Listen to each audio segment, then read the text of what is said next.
Hello, everyone. Hello, I am Trooper SJP, and this is the Academic Foxhole. Hello. Hi, everyone. It has been so long, and I feel like I haven't seen you all in 1,000 years. Do you know what I mean? Like 4,000 years. I really feel like it's been 4,000 years. Anyway, so apparently, hey, your turn, my turn. I'm still thinking about you. I'm going to say something about you, your turn, my turn, but not right now. I'm going to say something about you later, and you're going to know when I say it. I just want you to know that I've had you on my mind. Oh, there's a song. What song is that? On my mind. It's a song. It was on. I believe the song was on the. It was on the Newport Folk Festival. You know, they every once in a while they put out CDs, and there was a CD that came out sometime in the '90s, I think, um, and uh, and there was a. Let me see, Newport. I'm gonna just see if I can find it because I'm actually curious if I can remember it. It was like a. I'll tell you. Should I? Oh wait! Don't worry. You're turning my turn. It's not bad. It's a good thing. It's been 10,000 years. After 10,000 years, you are free. It's time to conquer the earth. Maybe yes. All right. So come on. Hold on.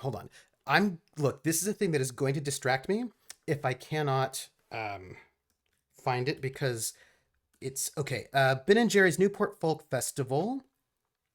He's got you on his mind by the Subdudes. That's the song that I was thinking of.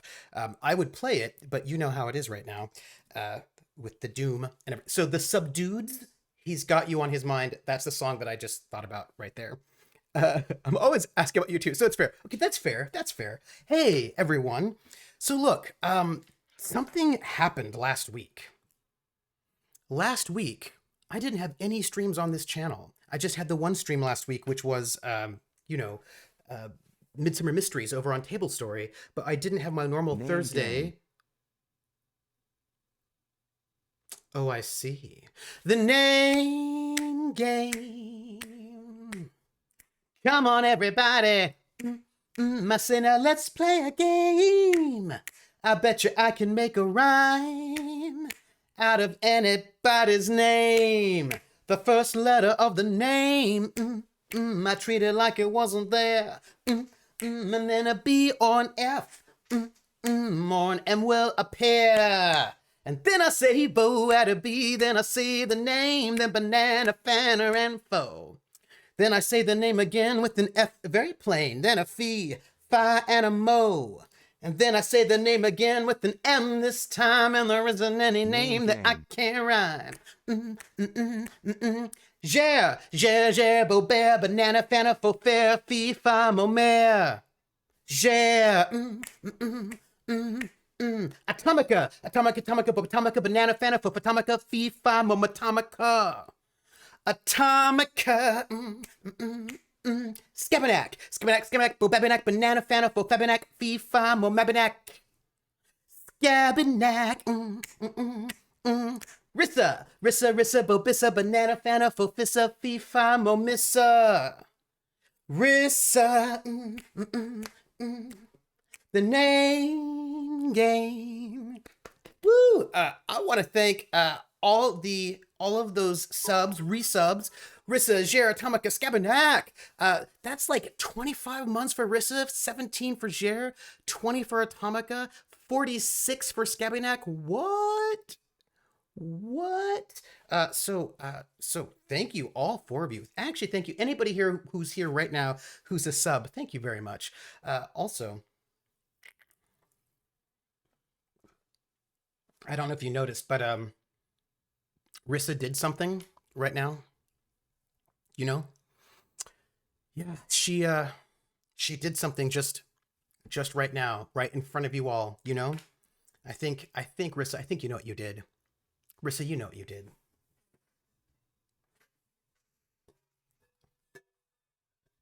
Hey Schmelza, she donated bits.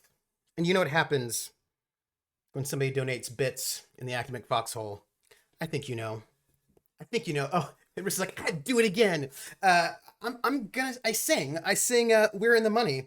as sung by Ginger Rogers from the film Gold Diggers of 1933, which means I sing it in Pig Latin. Airway and hey, the anime. Airway and hey, the anime. Hey, way up, gilly up, way up, way X to ute it, gilly young way, oh. Airway and hey, the anime. Either I skays are on say. Oh man, did yes and pray, we are a woo, three, what's down way young ray, oh. Eat ever eat ray at Landsley, of way at Bryansley, ute day. And when we see the and the other look left, the eye guy right in the eye. We're in the money. We're in the money. We've got a lot of what it takes to get along. Come on to my house. Ooh, what is that? BP Phantom. Come on to my house, come on. Come on to my house, come on. Come on to my house, I'm gonna give you candy. Come on to my house, I'm gonna give you everything.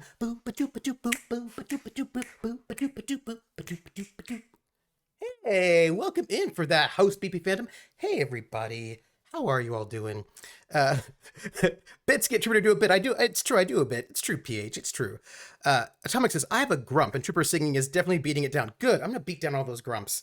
BP Phantom's like, I want candy now. Okay, chat, I need to ask you a question. It's really important before I tell you some stuff. While I'm going to ask the question now, then I'm going to tell you some stuff, and then you're going to say this stuff, and then I can find out the answer to that question. And the question that I want to ask is, what kind of candy do you all like best? I need to know, what kind of candy do you all like best? Because I like candy, and I want to know.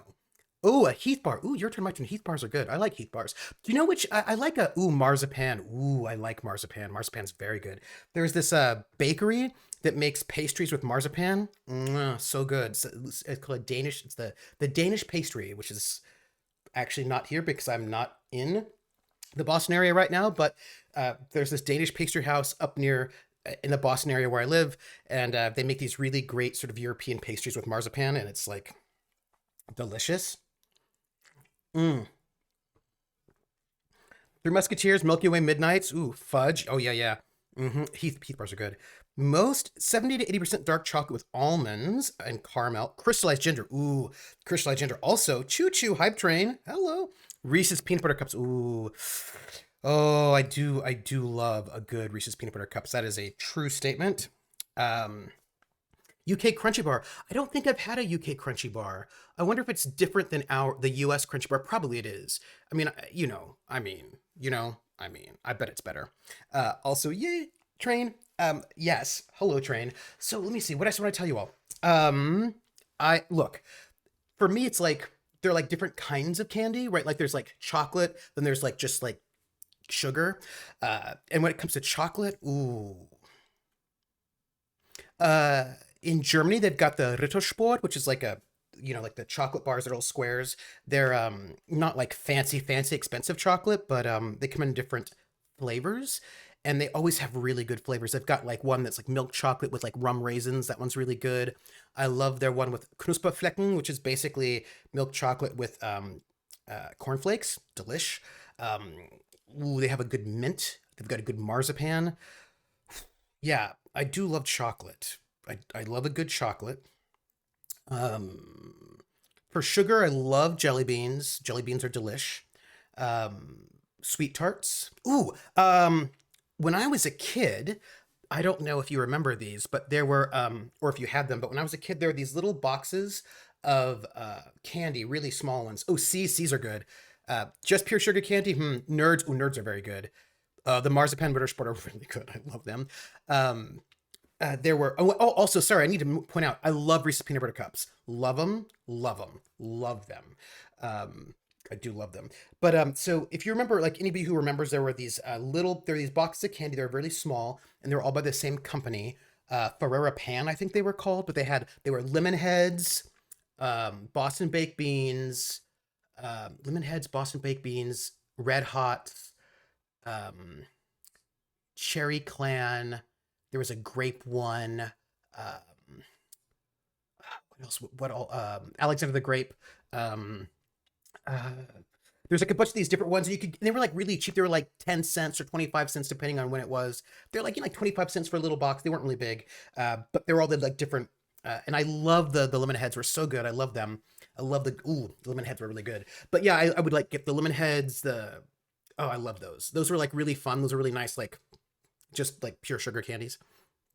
Speaking of speaking in German, I'm on 100 day 40 straight of studying in Duolingo. Ooh, my German is probably terrible, but I think I could find shelter and food and medical help if I was suddenly stranded in Berlin. That's good, Atomica. I need to do more. Yes, PH, Alexander the Grape. I guess it's a bit fruity. He was. I've got a soft spot for milk duds. Ooh, milk duds are good. They're these tiny little squares of mint milk chocolate that I can't find anywhere anymore. Ooh, yeah. Like the after dinner mints. Oh, Kinder Egg. Oh, I did enjoy. Like the thing is, I do enjoy Kinder Eggs, but I feel like Kinder Eggs are like not like when I was in Germany. Like I would rather have like the Mozartkugel, which is like it's like a marzipan.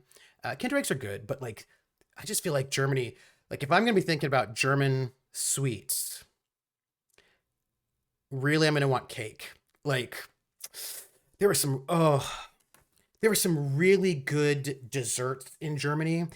In Augsburg, they have the Zwetschgendatschi, which is like people who are not from Augsburg would call it a plum cake, but it's not a plum cake because it doesn't use plums.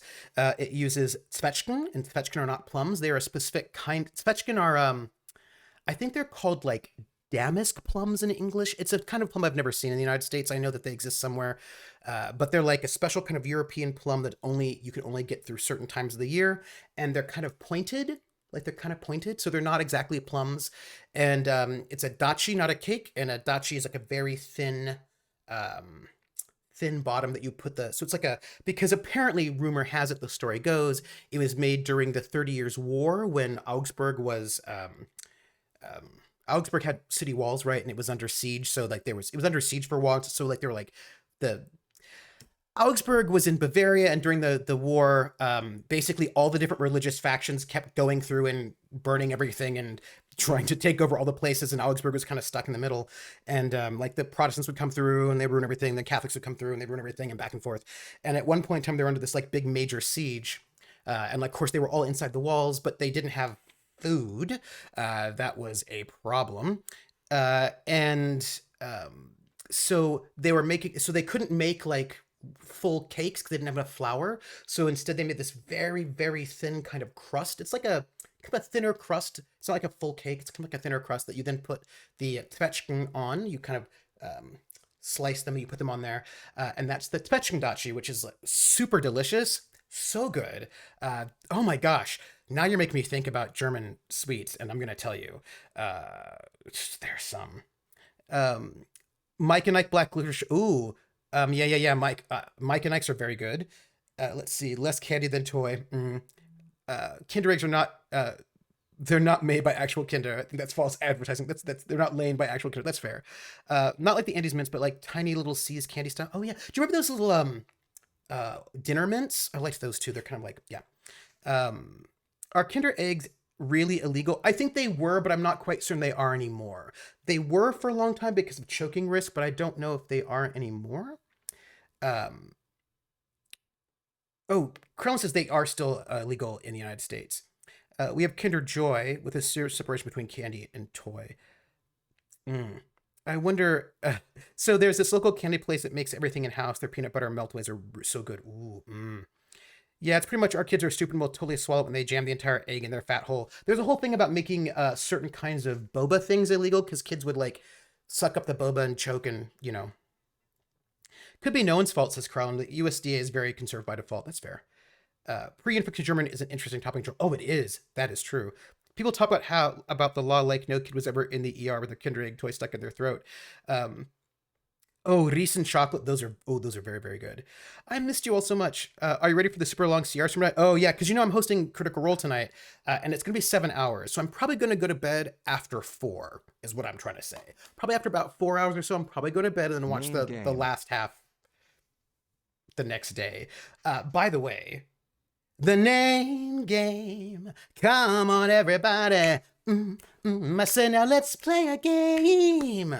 I bet you I can make a rhyme out of anybody's name. the first letter of the name. I treat it like it wasn't there. And then a B or an F. Or an M will appear. And then I say boo at a B. Then I say the name. Then banana, fanner, and foe. Then I say the name again with an F, very plain. Then a fee, fi, and a mo. And then I say the name again with an M this time, and there isn't any name that I can't rhyme. Crit twitch, bo bitch twitch, banana fana, fo pitch twitch, fee, fi, mo mitch twitch. Crit twitch, the name game. You know, crit twitch. There is a piece of music by Steve Reich, and it's called "Come Out to Show Them." And hold on, PH says kids choke on boba sometimes. They're like Sarlacc pits in that regard, and that's true. But you know, there's a whole thing that like if there could be like the United States is kind of interesting about the things that we do and do not allow. Like there are various cheeses that are not allowed in the United States. We only just started allowing absinthe back in, but I think only modified. There are a bunch of things you can't get in the United States, but you can get other things like guns. And to be fair, other people be overly careful when it comes to things I put in my body. You know. So you're going to be a German critter for the evening? Probably.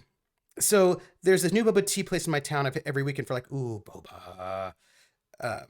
Not all plums are Schwätzchen, and I'm German. It's true. The thing is, though, I have to say that this is like a Gondlar. Augsburger are very, very insistent on this, that they're like, these are not plums. They are different. Like, because they're usually, they're much darker in color. Like the outside is actually quite dark. And then they're pointed. And so it's not the same. Yeah, but if you chew an AR-15, you tend to break your teeth. That's fair. But then the other thing is that we also allow, like, we're really careful about things like this. Like, you can't have Kinder eggs, but you can also have milk chocolate in the United States that has no milk in it.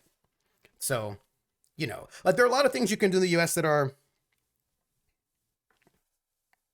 iffy. Just, you know what I mean? Like we have some sketch stuff that you can buy. But, you know. Tomax says, my favorite is Sugar Daddy. Ooh, that's a really good one. It's an Assam black tea with brown sugar cream and... Oh, no. I was thinking about Sugar Daddy, the candy from back in the day. It's like caramel. I think so. Okay, in Germany, I got to tell you, look, seriously, you have to know this. This is really important. So in Germany, there are two different... They've got a cookie called Lebkuchen. And Lebkuchen... it's like a cookie, and you can usually get it in Christmas. And there are two different types of Lebkuchen. There's like the kind that you can normally get, which is like it's like a cookie, you know, it's cool. But then there's this other kind, which is a special kind of Lebkuchen. I think they would sometimes call them like Elisen Lebkuchen or maybe like Nürnberger Lebkuchen. Anyway, they're not made with flour at all. They're made with like nuts and dates and like spices. So like spices, nuts, dates, ginger, like a bunch of things like that, all ground up and then pressed into cookie form. And that is so good. I kind of can't handle it. Do you know what I mean? Like it's so good. It's so good. Like I wish I could get those here in the States. I cannot, and it makes me super, super sad because they're so good. Like they're on these little wafers, like a little light wafer, and then you sort of like grind up like the dates, the nuts, the ginger, like some of the spices in there, and you just like make this. It's called a cookie, but and like they're almonds, you know. Oh my gosh, it's so good. I haven't had a date in years, but I'm bummed. Great sample use by Mad Villain with Come Out to Show Them in America's Most Wanted. Ooh, very nice. Very nice. Your turn, my turn. Yeah. And so Come Out to Show Them is this piece. Thank you for reminding me. Where there were these protesters, I suppose in the 70s, maybe, could have been the 60s, black protesters who were protesting the police beat them up. And then if they were bleeding, they would go to the hospital. But if they were not bleeding, the police would take them into the police station where they would beat them up some more. And so there was this interview with one of the protesters who was saying that he was trying to press his bruise so that the blood would come out to show them that he needed to go to the hospital. When he talked about the bruised blood to come out to show them. And Steve Reich took that sample, Come Out to Show Them, and he would start looping it, come out to show them, come out to show them, come out to show them, come out. And he'd layer it so that as it it started phasing, you would start getting things that sound like, and it just like sound like by the time you got to the end, it sounded like percussion. Um, because it was like it just once you like listen to it, like all of a sudden became like kush, kush, shh, kush, kush. And it was just like this ways in which the person's voice can be transformed into something that no longer sounds like a voice that becomes it was just it's like I mean like the piece is very very long, but it's pretty amazing. And I was just thinking about crit twitch because crit twitch, crit twitch, crit twitch. I imagine if you took crit twitch and you layered it, you'd get something also very very cool that way. So that was what that was about. Yeah, there's another piece that I love. Like some of the pieces that I love more than anything are not pieces that are fun. Do you know what I mean? Or like you're not gonna dance to them. But there's some very cool pieces. There's one which, of course, I will not play because then I'll get in trouble. But if I can find it, I'll link it to you. It's by it's another sort of like experimental piece. And is it by? I think it's by John Cage. Maybe it's not by John Cage. Hold on, let me see if I can find it. Uh, because it is. Oh yeah, no, it's Steve. It's by Steve Reich. It's by Steve Reich. Yeah, yeah, yeah, yeah, yeah, yeah, yeah, yeah. So I'm not gonna actually play it because we'll get in trouble. But I will link the YouTube video for you. So this is called Pendulum Music, and it's by Steve Reich. And is this the one that I actually want you to see? Oh, that's like this is not my favorite. Oh no, this one's all right. This one's okay. This video, this one's all right. This one's okay. So mm, hold on. Look, here's the deal. I'm not. We're gonna get in trouble, but I just want to play like a second of it for you because it's very very cool. Um, here, let me. I'm gonna just like we're gonna get like 4 seconds of it, just like 4 seconds. We're not gonna get a whole bunch of it because you know how it is. But speaking of cool songs, you introduced me to. I was rocking out to Yip Rock Harisi. Oh, that's a great song. Uh, Yip Rock Harisi is so amazing. So this is Pendulum Music by Steve Reich. Again, this is all kind of like experimental avant-garde music, but I love this piece. So the way it works is you have four speakers, right? And then you have four um, microphones. And you know how when a microphone's pointing at a speaker, it causes feedback? So what happens is that you get the four performers, they move this, they move it back, you turn everything on, and then they let it go at the same time.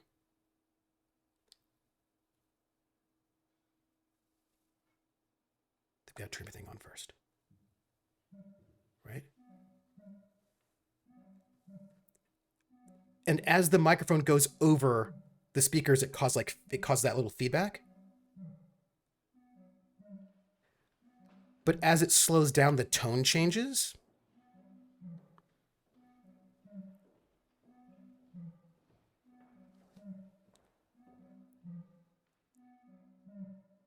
And this goes on for like 9 minutes.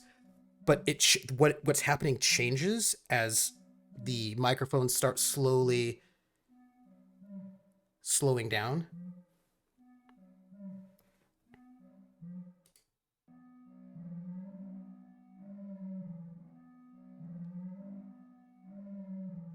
This is like about 4 minutes in, and then about six.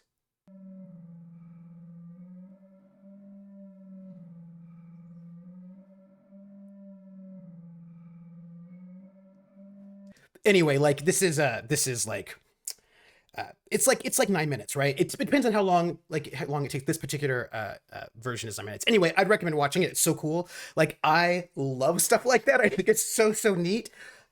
Yeah, your turn, my turn says it changes even your perception of time. Yeah, I mean I love things like that. It's it's so cool, right? Like I love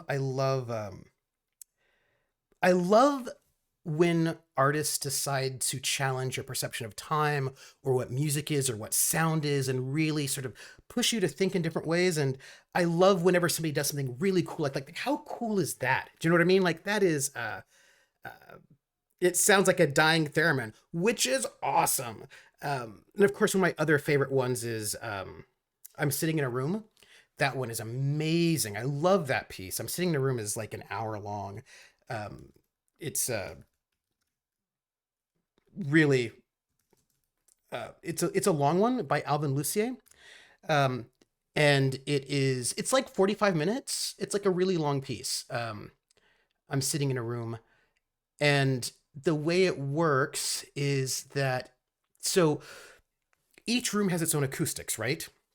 And your term writer says, I feel like I've been in this foxhole 3 months and 5 years at the same time, right? Listen. Sometimes the act of doing something is a string after another. Oh yeah, absolutely.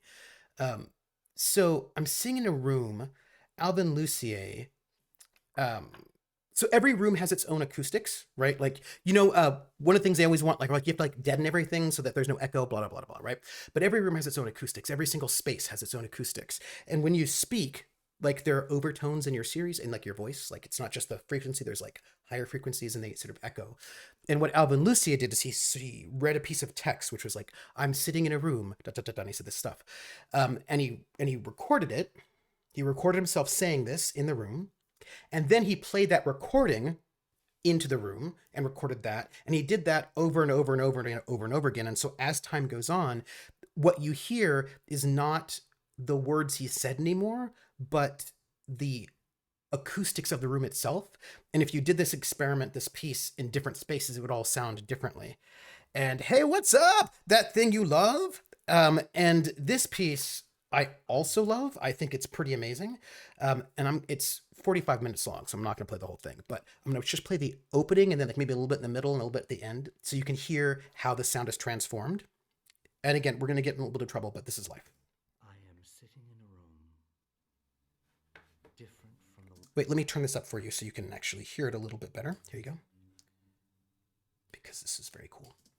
I am sitting in a room different from the one you are in now.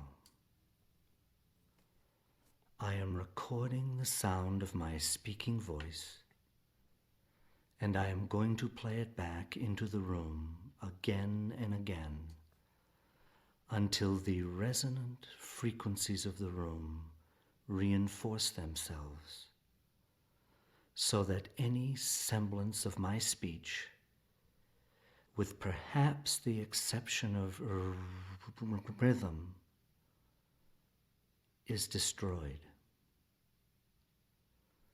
What you will hear then are the natural resonant frequencies of the room articulated by speech. I regard this activity not so much as a demonstration of a physical fact, but more as a way to smooth out any irregularities my speech might have. I love that you have a new haircut, that thing you love.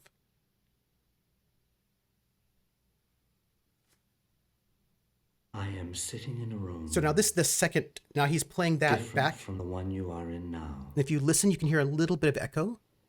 I am recording the sound of my speaking voice, and I am going to play it back into the room again and again. So that seems normal, but then let's just go to like 7 minutes in.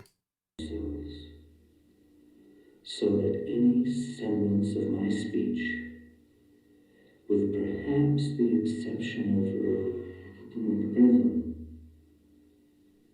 is destroyed. What you will hear then. Now let's go to, let's say, 13 minutes in.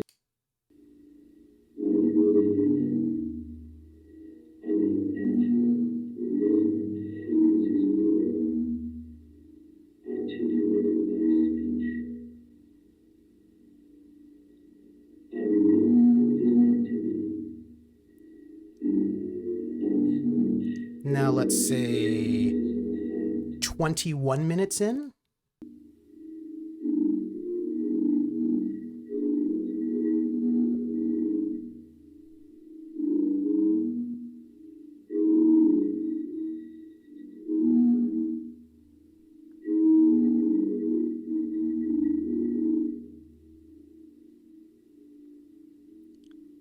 $35 minutes in.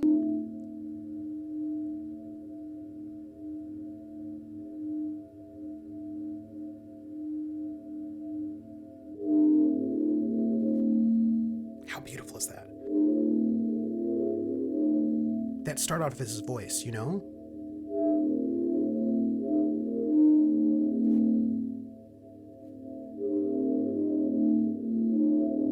Like, how cool is that, right?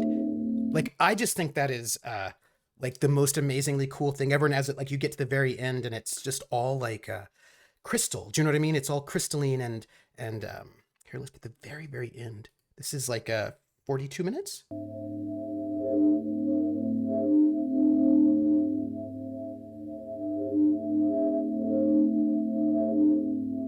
How cool is that?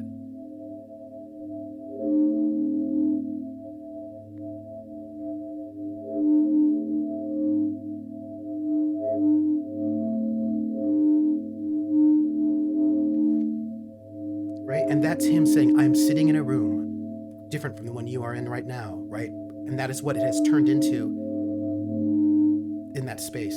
I think that is so beautiful. I mean, and it's 45 minutes of that same phrase slowly being transformed over time, but um, I think that's so cool. Like that is one of those things that like I love things like that. And whenever I can find artists who will do things like that, I get really excited because um because like who doesn't want to like experiment and hear cool things and think about sound and acoustics and in new ways. Yeah. This part would make great background music for the Radio Cthulhu Confidentials. That is true. The interesting question now: how do we reverse engineer the stochastic feedback there? Mm-hmm. If you have the structure of the room, you could actually decode it. That's true. You'd have to probably find some way to reverse it. That would be interesting. So anyway, like I like some weird stuff sometimes because I like being challenged a little bit. You know what I mean? And like thinking, oh, okay, well, what is sound? Um, 3D, yeah, that is a cool cipher. That would be really neat because then you actually just like sort of send somebody this sort of whale sound sounding stuff, and then they're able to like re-engineer it and then get the message saying like, oh no, the villains are moving across the tundra at 4 o'clock yesterday or whatever. You know what I mean? Like you can, yeah. That would be really neat. I would love that. Yeah, so I love things like that. Those are things I was pondering. Anyway, look, I want to tell you some stuff before we start. Because I can probably start and tell you things at the same time. Right? Yes. I can do more than one thing at the same time, theoretically. Come on to my house. Come on to my house, come on. Come on to my house, come on. Come on to my house, I'm gonna give you candy. Come on to my house, I'm gonna give you everything. Prax! Hey, Prax. How are you doing, Prax? I was just gonna tell people things that I'm doing this week, which does involve you. I hope you know that. So, what is sound? A miserable little pile of secrets. This is a good question. If you use whale songs to communicate, your code name should be Banshee. Yes. I have a thing going on. Sunday! The plot twist, whale song is actually this effect and could be deciphered into actual language. That would be actually very cool. And then we're explaining, we're also explaining just Star Trek 4, right? That's really what we're doing. Because of the whaling. I need to head to bed as I need to be up at 3:30. 3:30 a.m. Oh no. Hoarding Simulator Winter Edition. That is fair. That is fair. So, okay. So the question was, am I having a stream tomorrow? It was a little bit touch and go, but yes, there is going to be a stream tomorrow. And it's going to be Necrobiotic. It will be Laugh Love Lindy and I tomorrow at 7 p.m. For Necrobiotic, a one-shot GM'd by Penny for a Tale. It'll be only 2 hours, I think, so it'll be a little short, little one-shot. This new game, Necrobiotic, which is actually an Italian game that they are currently kickstarting the English translation of. So Penny for a Tale is involved in the translation of this. It's kind of a popular Italian RPG into English, and that's happening. The Kickstarter runs until next Friday morning, and also, come on now. I'm wondering what's going on over there. If what's happening in that moment. It may not give me what I want. Hold on. And I'm going to quit out of that and try again because it's not giving me what I want. Oh, God's India, wake up tomorrow at 3 a.m. Ooh, to GM. Oh my goodness. Make sure you write it down. Hey, Aneo. I haven't seen you in so long, Aneo. 7 p.m. Eastern, correct. Oh, hey, guess what song I got to reference during stream last night? What song? Which song? That Thing You Love. I also got an undercut in the back and a triangle shape on the left side of my hair. Ooh, nice. Nice. I appreciate, I respect that, and I value it, is what I'm going to say. There's so many different options, though. Like, this is the problem. There's so many different options. Toy Boat Sailor, I love those. I love those. So, okay, so look. Today we're doing this. Tomorrow we're doing Necrobiotic, which is cool. It uses a deck of cards rather than dice. And it's all about, like, it's a post-apocalyptic where people use the dead as labor. They bring them back and sort of like, I think they were going to call it Necropunk, but then that name was used by someone. Oh, take a letter, Maria. Oh, that's a good one. That's a good one. I shoot my person. Yes. The days just go by faster and faster. I can't believe, Aneo, I can't believe it's June either. And that makes me very distressed is all I'm going to say, because it doesn't need to be June. That's not what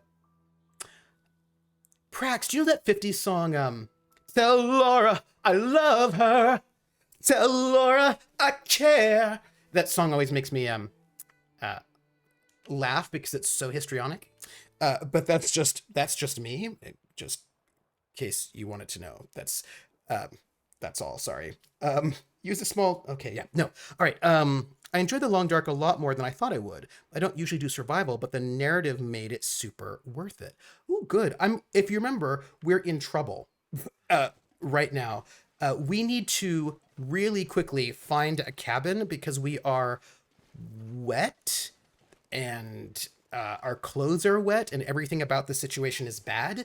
So we just need to, it's daylight at least, we just need to head to this cabin. There are other things we could do, like find out how to get to what do you call it? Oh, because I think we were in, so here's the thing, right? We were up here and there is this radio tower. It looks like it has a shortwave radio tower. It looks like it has a hut. And I was thinking that maybe we could get there for the short term rather than making our way all the way over here, which seems,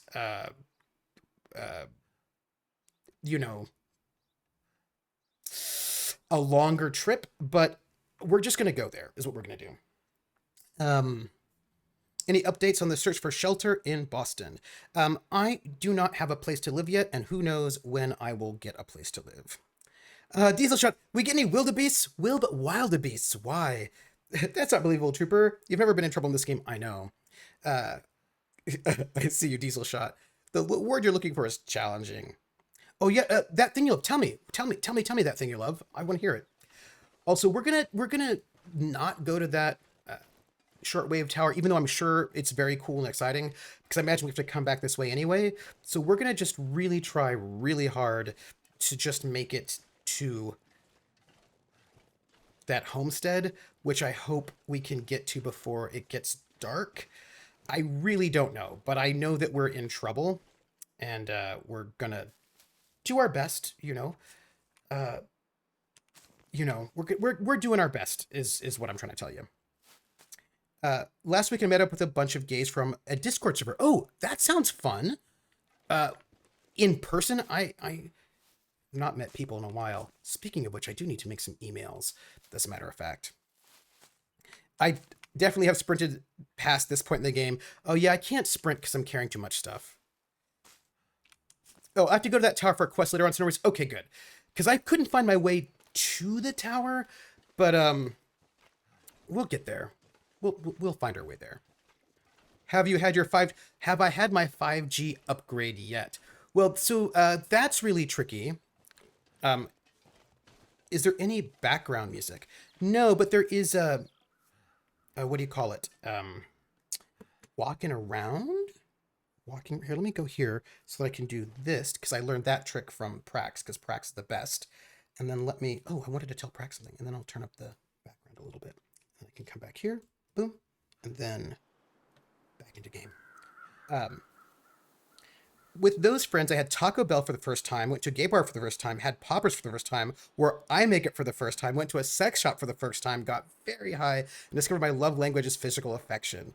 Oh, that thing you love. Where? Oh, let me stand up. Where were you? This is what I want to know. Where were you?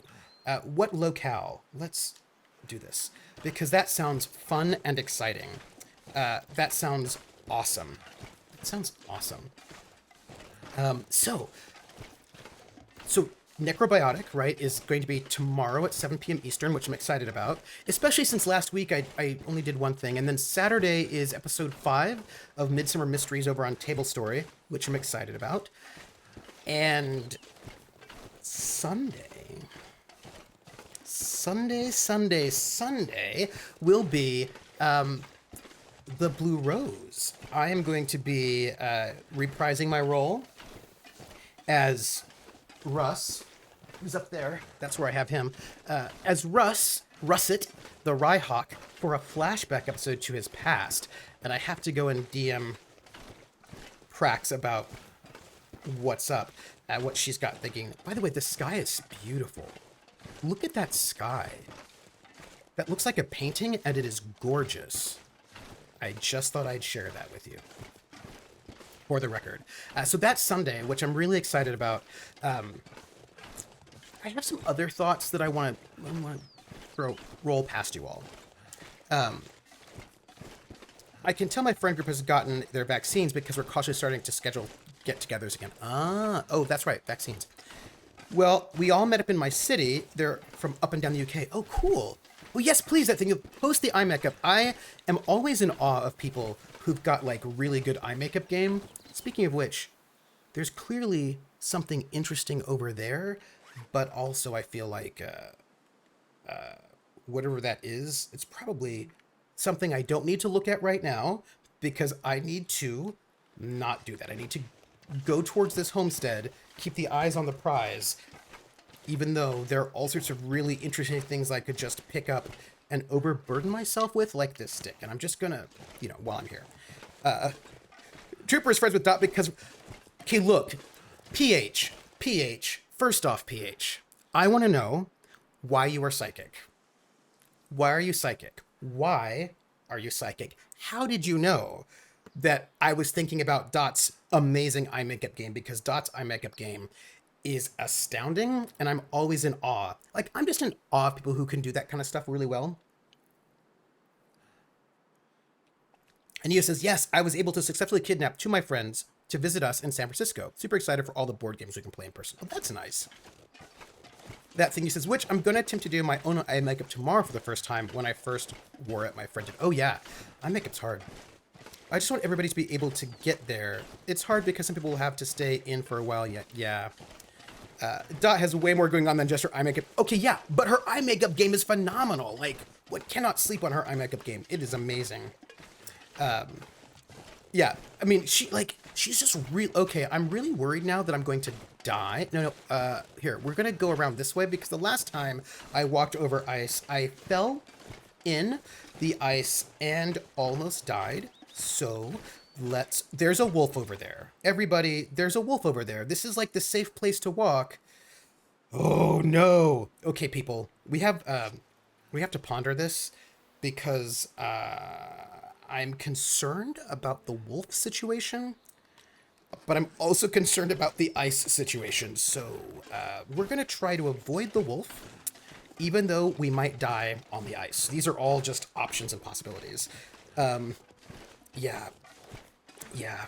Let this be a lesson. Having friends might get you killed in the Arctic wilderness. Like, maybe we can avoid a lot of the walking on the frozen tundra. Yeah, I'm gonna just walk where the wolf won't tread, and then the wolf will leave me alone, and then I won't die. Although I think I think that's the homestead over there. Oh, hey, PH. My understanding is that the game is not finished, right? Like the here we go. That not all like the Long Dark is not yet done. So we're still waiting on more chapters to happen. So how did that make you feel? It not being finished yet? It's just a question that I had. Okay. So here we are.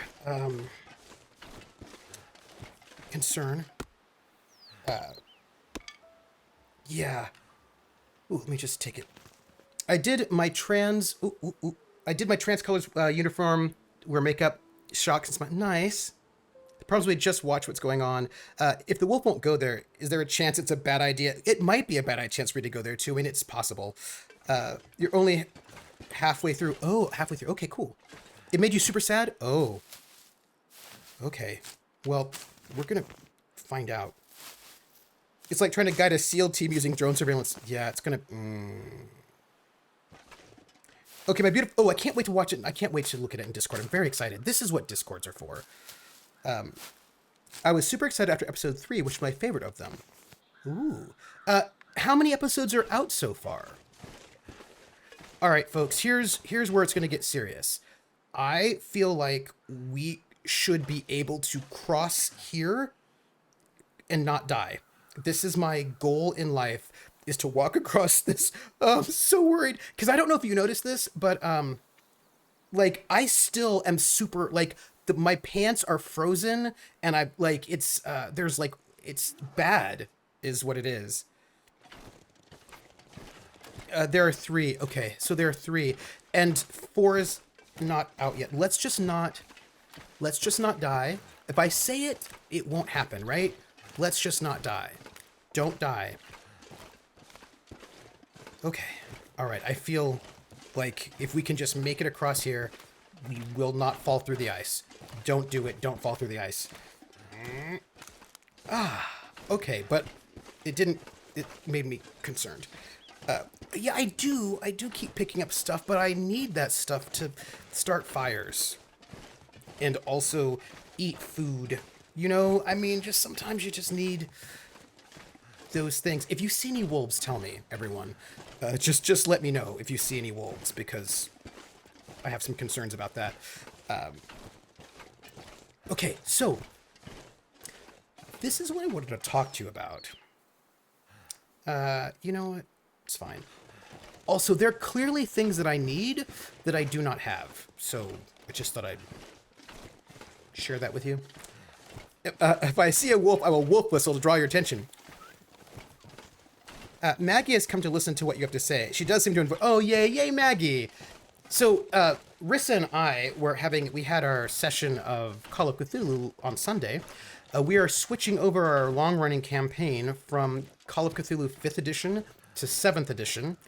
So I've got to go and do that transfer, make our characters. I think it'll be fairly trivial. It really just looks like 7th edition is basically the same as 5th edition. They've just made... you just basically change your stats to be from the number it has to like 1 out of 100. So everything's out of 100 now, including your attributes. And you pre-calculate 1/2 and 1/5 of your skill so that you know what is hard or extreme. So it's just like it's a little different, but it doesn't seem all that different. It seems pretty much the same. Just a couple of small differences. Yeah, I'm not quite sure what happened here. All I know is that there was some kind of terrible earthquake. I also know that there was some kind of like EMP situation, I think. I feel like something really bad happened with power. You know? Do you know what I mean? With power is what I think. Have you and Dread... we have not had that in character conversation yet. No survivors. We have not yet. But I think that we talked about... I think we talked around about it enough to know how it's going to go, that basically the two of them are not fully communicating what's going on with them because they don't want to mess anything up, which, you know... that does happen. Earthquake, electromagnetic storm, and also plot. Yes. I feel like I'm not going to be able to find shelter until I get to the house, which I'm pointing you can't see, which I think is across that bridge. So I'm just, just going to double check there's nothing I can pick up. And then we're going to keep pushing towards this homestead, which... Also, this whole area is like Bear Island, I think it's called. So I think it's really remote, way northern Canada. Like not... And it's an island, so it's cut off. So when everything bad when everything bad happened, it got cut off from the mainland. And yeah. Also, I'm a little concerned about this bridge being out. Yeah, the clouds are so gorgeous. They kind of remind me a little bit of okay, I'm gonna say this, and you're gonna be like, it doesn't remind me of that at all. Like, what are you talking about? And I understand that, but it reminds me a little bit of what's that game called? Like Darkest Dungeon. Darkest Dungeon. I mean, this is totally different, but there's something sort of like I liked the like I know that there are cool things out here that I should be exploring. I know that, but I'm going to try to find this shelter first. Sweet home Alabama. Hey, Goldrake. Yeah, it's like this really nice cell shaded technique that I don't die. Okay, great. Hey, Moswolf. I'm gonna leave a lurk because it's late, but I just want to say what an absolute treat Midsummer's been. Oh, thank you. But I can't wait till Saturday. Oh, I'm so excited because, oh, Moswolf. Here's the thing. You know, when you're GMing a game and I'm like, I don't know what the players are going to do. They're going to do whatever they want to do. I've got some ideas about what's coming, but, like, I know some stuff, but what are they going to do? I don't know. And so I like my joy as a GM is to also be surprised. If I can be surprised by what the players do, I'm going to have a good time. And they have been just bringing it every week. And I'm so excited. We only have 2 sessions left. How unfair is that? Hey, we found the homestead. I hope there will be a place I can sleep. Darkest Dungeon that you know you're definitely not, definitely 100%. Googled Great Bear Island and got a result in British Columbia. So, I want to know more about it. Your turn, my turn. What can you tell us about Great Bear Island? I think it feels somewhere in the Yukon. Yeah, okay. Let's see what we can do here. A teensy bit more north than Quebec. Huh. I'm definitely a fan of the art style. Borderlands 2. Oh, that's... Yeah, that... Yeah, Great Bear Lake's the size of New York. Is it really? Oh, the state. I mean, who says it has to end? What if they do more Hey, this is fair. I'm really excited for this...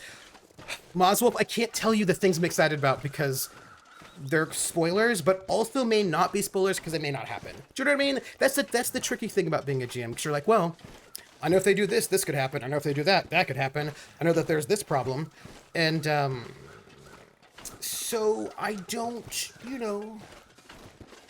this does not look like a place I can sleep, by the way. I'm just for the record, this is not looking like, a place that's full of beds, which is not making me excited right now, but we'll see what we get. Right, DM is always this expanding flowchart. At least the way that I DM. Like, I mean, other people DM in different ways. There are many different ways to DM. So, there are different ways to DM. The way that I DM when I am most excited, I never really know what's going to happen. I know what could happen, and I'm prepared. Lots of eventualities, but you never know what the players are going to do because players always have a mind of their own. Yeah, maybe there is a basement. Yeah, Midsummer only lasts so long. That is true. I enjoy the treats of info we've gotten already. I'll just stick with... Oh, I'm excited too. I don't know if I'll ever be ready to be GM'd by Trooper. I don't think anybody's ever ready to be GM'd by me. I think one of the most important things I can do is figure out who should not be GM'd by me because there are people who just will not have fun. Players need to talk about their stories, but for the GM, the most interesting story is what's coming next. And I can never talk about it. So sad. But what about second Midsummer? Hey, by the way, I need to make a Zoom call with my friend Talia, who's one of the writers of Clockwork Dominion. because I want to have a discussion with her about how really, really they should go and like put some product on Roll20, like get an official character sheet up there, get some cards up there, maybe get some like what do you call it? What do they call it? What's that thing they call it? There's a thing that you call it. It's like an encyclopedia. It's not. They don't actually call it an encyclopedia, but there's like a thing that you can, so you can have like the like rules stuff there. I think that would be like really cool if they could do that. Homestead is looking like Homestead. Yeah, I do owe you Cthulhu Confidential. I just have to wait till I move. Tiles, not token packs. That thing where you click. Yeah. That's the one. Codex. That's what I'm looking for. Yes, Codex. That's what I was thinking. Because they've got those like. It's a bit of a bugbear, but definitely worth for the playability of the game on the Roll20 platform. Yeah, like so. I just feel like if they could go and spend some time working out what is all of that, huh? If they could work out a like a Roll20 set, I think that would be great for them. So I'm gonna go and chat with them about it because they're very cool people, and I think I have thoughts. Yeah, Roll20 integration is definitely a big level up for a lot of indie games. Yes. And he says, wait, Trooper, they don't have a clockwork community. They do not. They should definitely get someone to do it. I know. Yes. I hear Foundry's a bit more straightforward. Basically, every VTT of note a game is on, the more they're expanding potential. Yeah. The thing about Foundry and the other big one everyone talks about, there's another big one everyone talks about. Foundry's one. There's the other one that was before Foundry. What's the one?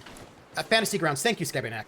Fantasy Grounds, Foundry. A lot of these ones that everyone's very excited about are not great for streaming because they require the GM to host the game, like set up their own server and host, and that takes up RAM. So, and they often also require each player to have a subscription.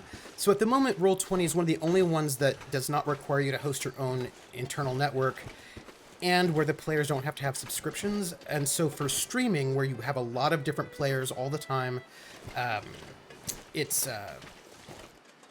this is great, but this is not a bed.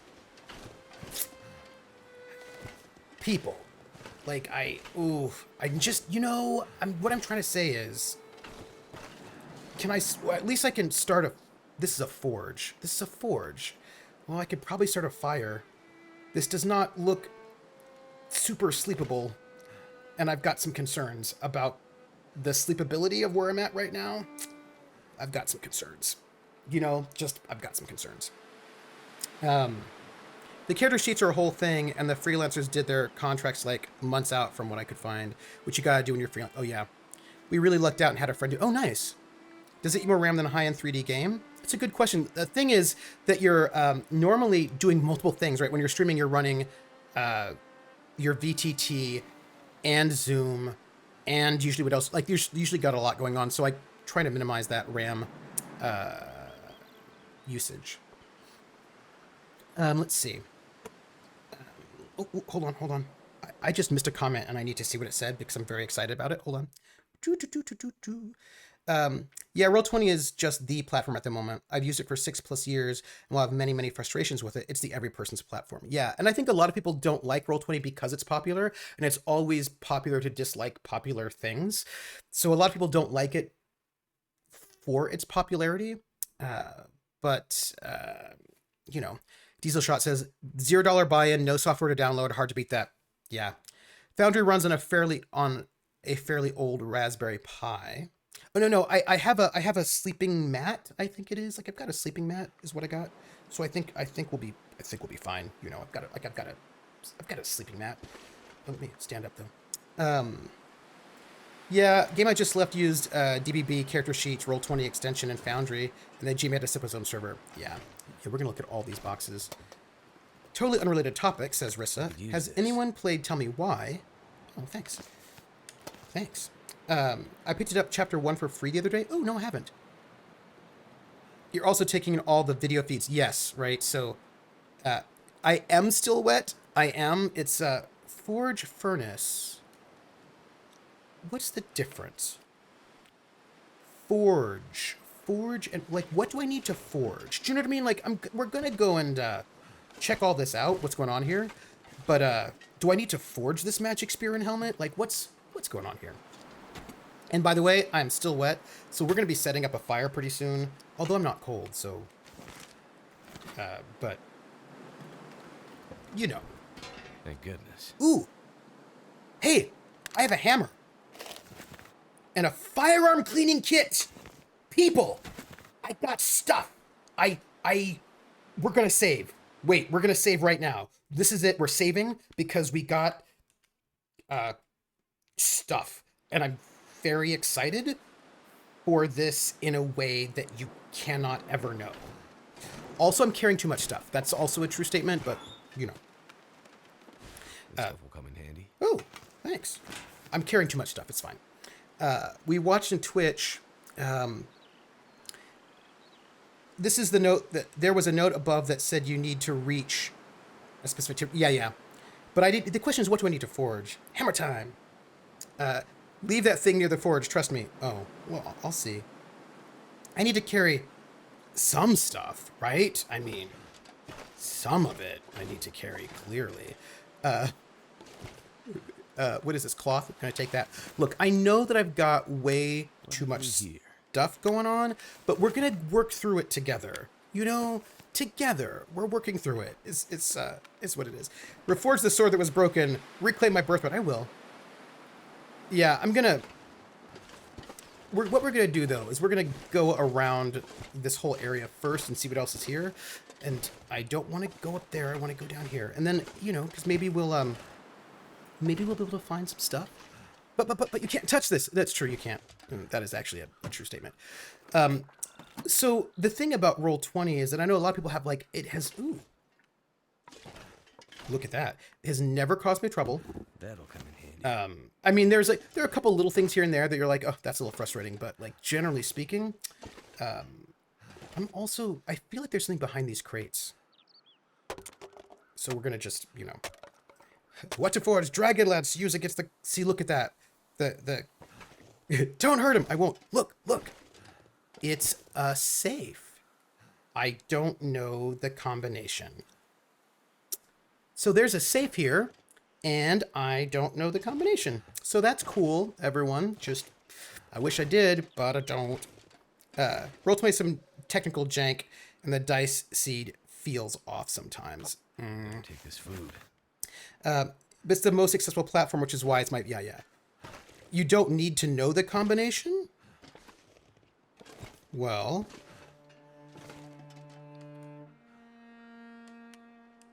See, it looks like it's locked.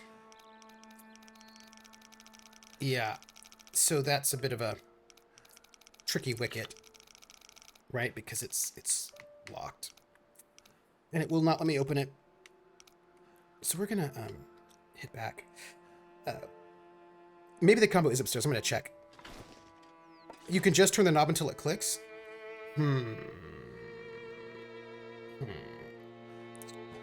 Locksmith. Well, let's see. Left, right, left, right, left. Let's see what we got. So, no. Let's try this. We'll start at 0. We'll see what we got. Right, left, right. Right, left, right. Right, right. Go. While this is happening, we'll just go. We're gonna just go slowly. Like that. Go. Am I going right or am I going left right now? We're trying to open up a safe. Is what it is. We're gonna hit like a... I don't know if I'm doing it. We will see. So anyway, yeah, a lot of people, are like, but a lot of the other VTTs have not really done. So the first number is CCW. If this works like a, oh, okay, we got one. Let's go back. I made an to build hype for it.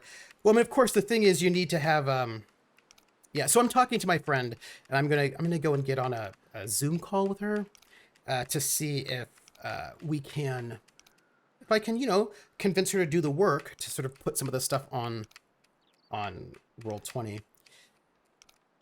And one thing I will say that I think is, I mean, I don't know if you've noticed, but like, Evil Hat has put out their numbers. They have made more money on the Roll20 store than they have this last year than they have through Drive-Thru RPG. Right? So them doing Roll20 has been like, hey, we're in the middle of a pandemic. People want to play, and they're playing on Roll20, and they want sheets and they want stuff to make it easier for them to play on Roll20. So yeah, I'm not surprised that integration is worth a lot of value to people. Oh yeah. So I mean, that's the thing that I think that people not I'm a little upset. Don't worry about it. Look, I'm going to tell you I'm a little upset. I'm going to tell you. 4 years ago, right? Yes. When did Critical Role start? 4 years ago. No, I'm upset because some people don't listen to me. Critical Role was started 4 years ago, is that right? Or is it 5? 4 years ago. 5 years ago? 4 or 5 years ago. Somebody knows, it's not me. But it was 6 feels like a long time. Yeah. What? Okay. 6 years ago. Well then. Okay. That is making time go by a lot faster than I thought it did. And now I'm freaking out. But so it was like 6 years ago ish. I was on the Steve Jackson game forums, and so it must have been like 5.5 years ago. So Critical Role had already started. It was doing its thing. And I was like, hey, people were like, oh, how can we get GURPS be more popular? And I was like, This'll come in handy. hey, thanks for the cash. Ooh, sweet. Nice. And I said, well, you know what you can do, what you probably should do. And now I'm speaking to other GURPS fans, not people in the company itself. And I said, look, you should, what Steve Jackson Game needs to do is get official VTT support, because right now Steve Jackson Games is specifically disallowing that sort of stuff. They're not supporting VTT, and they don't want people to do that because blah, blah, blah. So the sheet that's on there could be better than it is. It could be a lot better than it is. It's sort of hampered by Steve Jackson Games sort of holding stuff back. So one, VTT support in all the major VTTs. And then also some stream games. Like go and sponsor. Ooh, hey, look at this. Sponsor some stream games. That's what needs to happen. And Hope nobody needs this anymore. the response I got from other people on the message board was, streaming doesn't do anything to increase sales or visibility. Streaming is just like nothing. There's no need to do any of that. That's not going to do anything. And I was like, what are you talking about? Of course it does something. Also, it's not that late, so I feel like I shouldn't actually sleep yet. We're gonna like see if we can cook food. Let's see if we can like make some, let's see if we can like make a fire and see what we can do in this homestead. Like maybe we can get something going on. Like, eating and drinking and, all that good stuff. figure out what I can do with all, like, okay, yeah, and I'm really slow, but we're gonna spend all the stuff in the This stuff will come in handy. in this furnace. Like, we're gonna like cook, and it's gonna be great, and I wouldn't even like. It's gonna be fine. Like, it's gonna be like awesome, and we're gonna like once we get done with this, it's gonna be like the best ever. So, rest, ice, compression, elevation. So, but here's the thing: they still are not listening. So, I said, "This is what you should do," and they said, Could end up being useful. that these things don't mean anything at all. Like, it doesn't do anything in any kind of a way. And I was like, "What are you talking about?" And I was like, "Yeah, it doesn't do anything." I said, Critical Role's first episode, right, for the Vox Machina, has, let's put cash it here, has, can I get better? Why is this not, okay, hold on. I just want to point out that for some reason, there we go. That's better.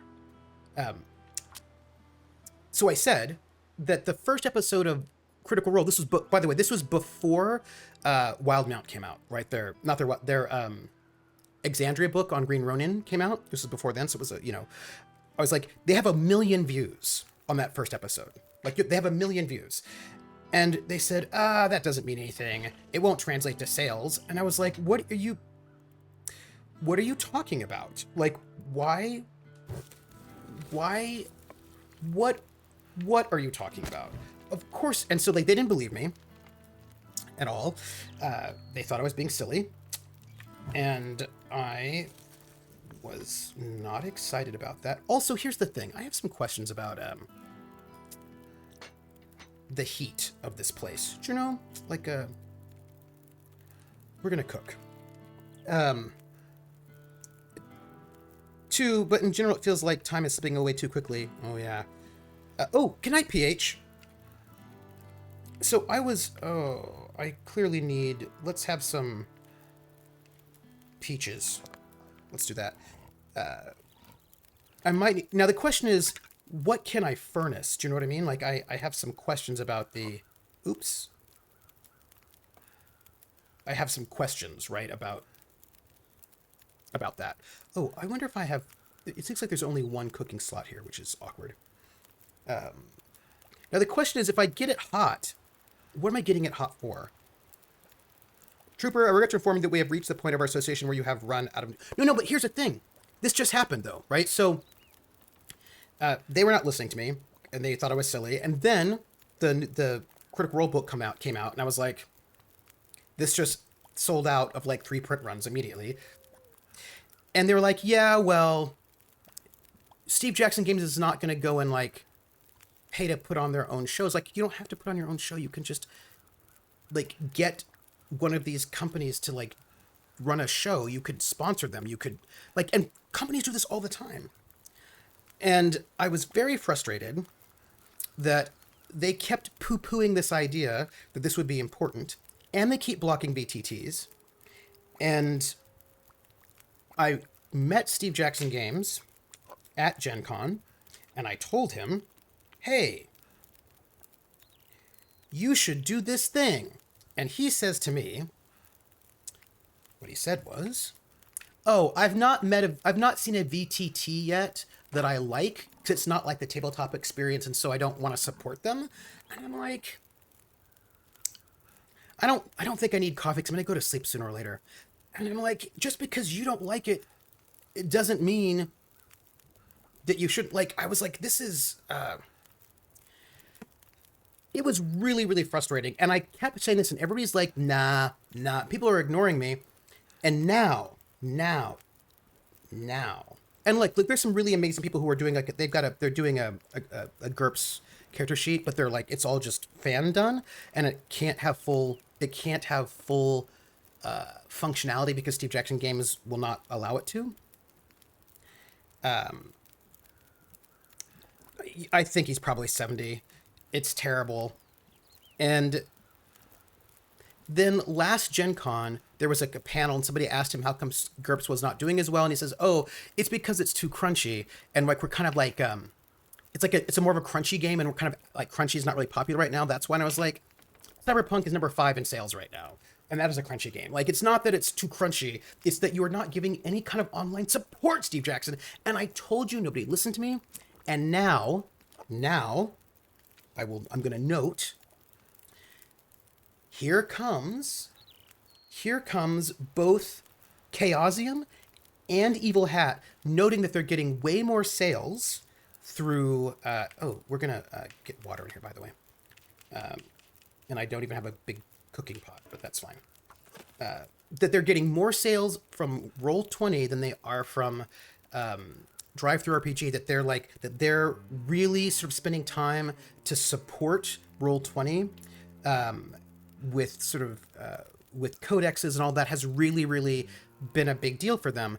And I'm like, does nobody listen to me at all? Like, Steve Jackson Games, what's wrong with you? Why will you not listen to me? It's very frustrating. It's a sad thing to think about, but SJG will do better without SJ. Hey, Baron Tor, yeah. Yeah, I'm going to dump some of those MD cams without a doubt, because I only need, like, 2, really. Yeah. Or forge them. Look what happened to Monty Cook Games before they sponsored games, and now they're doing great. This is what I'm saying, and the thing that gets me is, what I'm saying should not even be controversial. Like, it's just really obvious. It just is, and they do have, like, Steve Jackson Games finally got their own, like, Twitch channel, but they don't, it's not good. They don't do a lot on it, and they do, like, a little bit of, like, this is what the game is like, but, like, they don't have, like, good people doing this stuff. Obvious for everyone willing to see, yeah. But, I mean, you can just look at, like, it's just frustrating to me because, there's no reason why GURPS couldn't be doing better. Do you know what I mean? Like, there's no reason why it couldn't be doing better than it is. It's just that they have not... Did you know... yeah, they only mostly do promotional stuff. It's not... Yeah, yes. Baron Tor says they mostly do promotional stuff on their channel. It's not giving a lot of effort. Nope. Chasm itself isn't great, but third apps are good, yeah.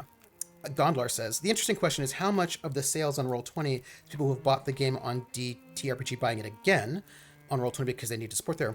Could be. Or other ways. You know what I mean? Like, it's a good question. But that's a whole new revenue stream that they're getting, which, you know, is helping them out. And I would feel, if you look at, yeah, double the money, as Diesel Shot says, like, double the money? Hell yeah. And I think about the ways in which you look at something like the Character Mancer for D&D on Roll20, where it does a lot of stuff for you, like, hey, what is this? It kind of asks you questions, helps you build that character sheet through the Character Mancer. So for people who are very new, who don't know D&D very well, can kind of just go through that and get a character. Like, there's a lot of ways in which this could be done. Like, this could be a thing, is all I'm saying. You know what I mean? Like, it could be a whole thing. 90% of SCG is effort on Munchkin. It is, although Fantasy Trip is doing very well. Lost my guaranteed at least half of D&D beyond sales for people. Yeah, I'm certain of it. I bought my PHB for table play, but also bought an electronic copy to use DDB character creation. Yeah. Mm-hmm. SJJ is like an Andy Kaufman thing. Think about Andy Kaufman right now. He was hilarious. Very strange fellow. Yeah, so it's just kind of like, for me, I think it's just frustrating because I would have let me just drink this right now. I would have a much easier time in life if I could get them to just, like, and I suppose I should, they're not my company. Do you know what I mean? It's just frustrating. Especially now that, oh, you know what we're going to do while we're standing here? We're going to stand here so that we, hopefully, our clothes dry out, because right now they're not good. And we are also going to try to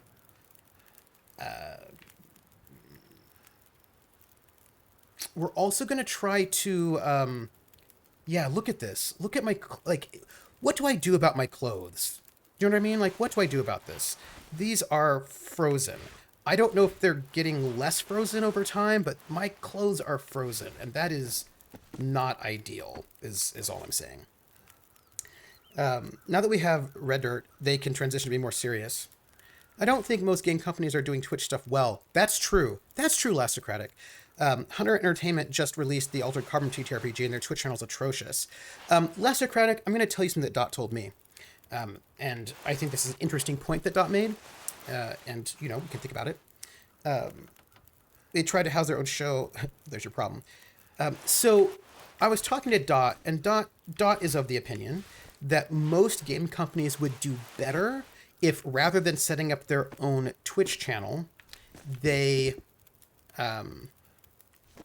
if rather than doing that, if they would actually sponsor shows on other channels, right? So rather than trying to, because, you know, look, a lot of these channels run by companies are not in the top 100 of most watched Twitch channels under TTRB or TTRPG and Dungeons and Dragons, right? Like they're not. So like a lot of these companies will make these channels, and their channels are not.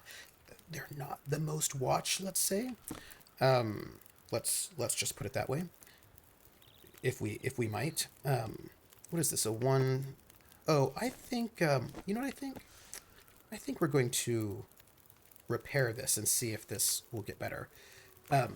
So she thinks, look at Sierra's numbers compared to D&D's own channel. Yes, that's right. And yes, that's absolutely correct. And so Dot thinks that it would be better off if these companies, rather than, let's just wear this. If rather than sort of making their own channel, that they would actually sponsor shows on other channels, right? Like go to Table Story, go to Roll For It, go to Critical Role, go to Hyper RPG, go to these like sort of channels that are doing really, really well, and then sponsor a show on their channel. Because then you get people who are actually, I mean, because look. I saw them running something over on SJ, on Steve Jackson Games channel. And what I'm going to tell you is they did not have gamers who were camera ready, i.e. they were not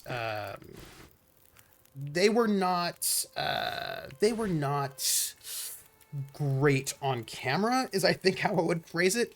I think that's what I would say. They were not like they were, and they didn't know how to put on a show. And actually, also didn't even show off the product very well, to be honest. Yeah. Let me see. Hold on. I just missed a comment, so now I need to go back because I don't want to miss the comments because I know that you all are saying really interesting things. Cron's like Dot's right. Last critic said their turnover to YouTube is inconsistent and they require subscription to their Twitch VODs. Their production quality leaves a lot to be desired. Wasn't too enthralled with the campaign they ran either. Yeah, Subliminal Bobs, yeah. Career says, yes, I really believe the way Dot is doing it. The producer model puts games and money in professional entertainers' hands instead of the game designers trying to do both. Yeah. But if they sponsor popular streams, like, I don't know, Table Story, yes, right? Like, that's what they should do, right? That's, and, you know, and Dot's like, that's what they should do. And I think that she's totally right. I think that is what they should do. Oh, no, hold on. Wait, I thought I was ready, but I'm not ready. Hold on. Oh, no. Sure, double money is good for the company, but as a customer, sometimes it feels like a bit like a ripoff. Why do you have to buy the same stuff thrice in some cases? Because it's actually different, Gondlar, right? Like the digital version is not the same as the book version, right? And also, it costs money to rework all of that into the new mode. Retain the audience. How do they support? With money? Because you're a little gaming minion. It's a risk, though, right? You sponsor someone like Adventure Zone and they turn out to be turds or whatever. That is true. That is the risk, Baron Tor. That's why I suppose you have to do your research, right? Do you know what I mean? And you have to do your research to find out if the company you want to get to sponsor you is good. Missile Monkey, yeah, that's the smart move, I think. Onboarding years of experience for probably less money than making your own in-house, much worse, yeah. One aspect is paying shows to sponsor them, and other is what's available to play online. Are there seats in Roll20? Do you have to pay for them, etc.? Yeah, it's in both of those things. Well, I'm not. It's hard with humans is the thing. Brands are not human-oriented at all. Free release because you're buying things from different people. That's, yep. D&D Beyond has a license from D&D, but putting the material into their app isn't free work, and they're literally paying D&D to do it rather than getting paid to do it, yeah. Gunner's got a good point, but you can still make it, then make it free. Some stuff like Basic Sheet probably should be free. But that's actually how it is, right? The sheets are free. you can get all the sheets on Roll20 for free. It's just the codexes are not, or if you want to buy the module, it's not free, that kind of thing. Yeah. So like a number of things actually are free. It's just that there's a lot of stuff that, you know, is work. All right. What are we looking at right now? We're looking at to see if,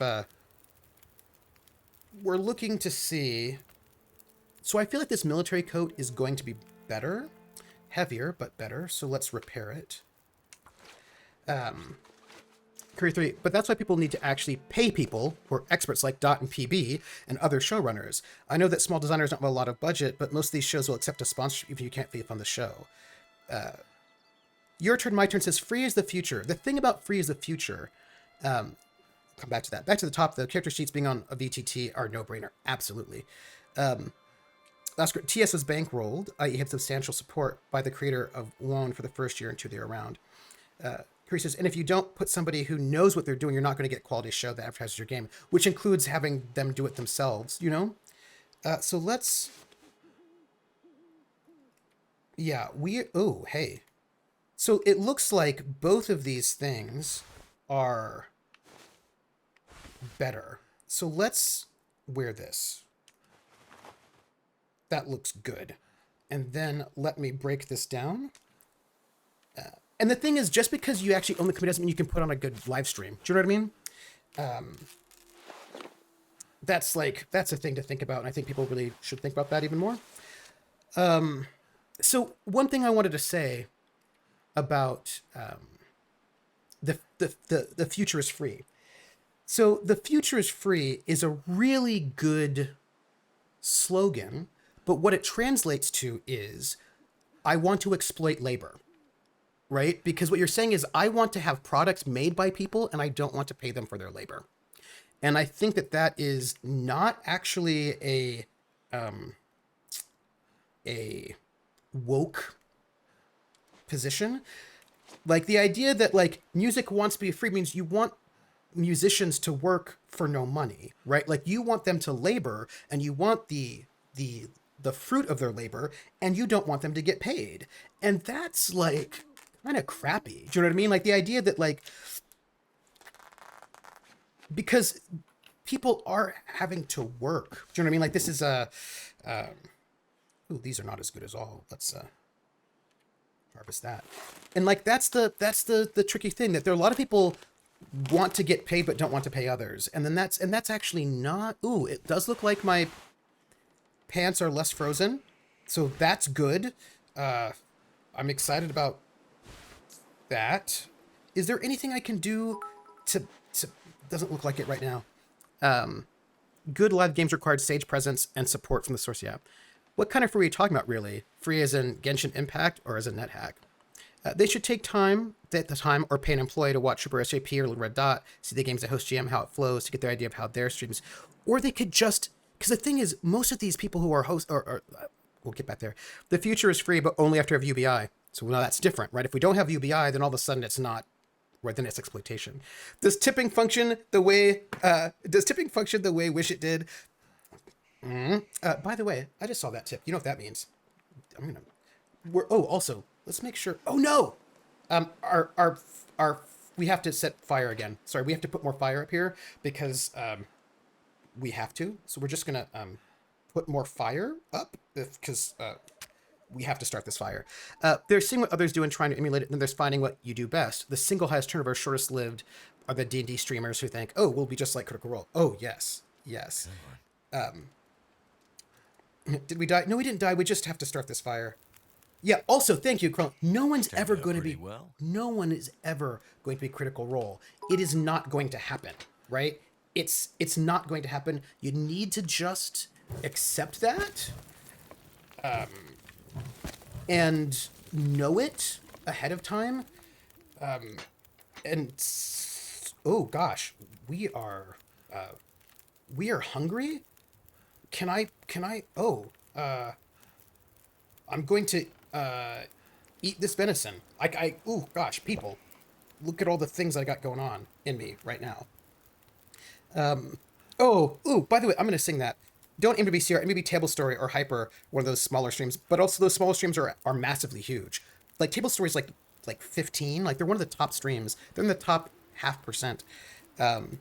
By the way, we're watching tonight. I'm gonna hosting, and I will at least host the first what do you call it? The first half. You know what I mean? Like I'm at least gonna watch the first half live. Can I cook anything else? No. Let's put more water in here though. We're just gonna try to eat food, drink water, as much as we can. I don't watch people roleplay. I only watch acting. When I think of standouts like Hyper, they carve their own niche alongside high production quality, talent and luck, extensive wargaming content, good pay integrations. Yeah, and even then, their numbers are not like no one's going to be Critical Role. Like that is just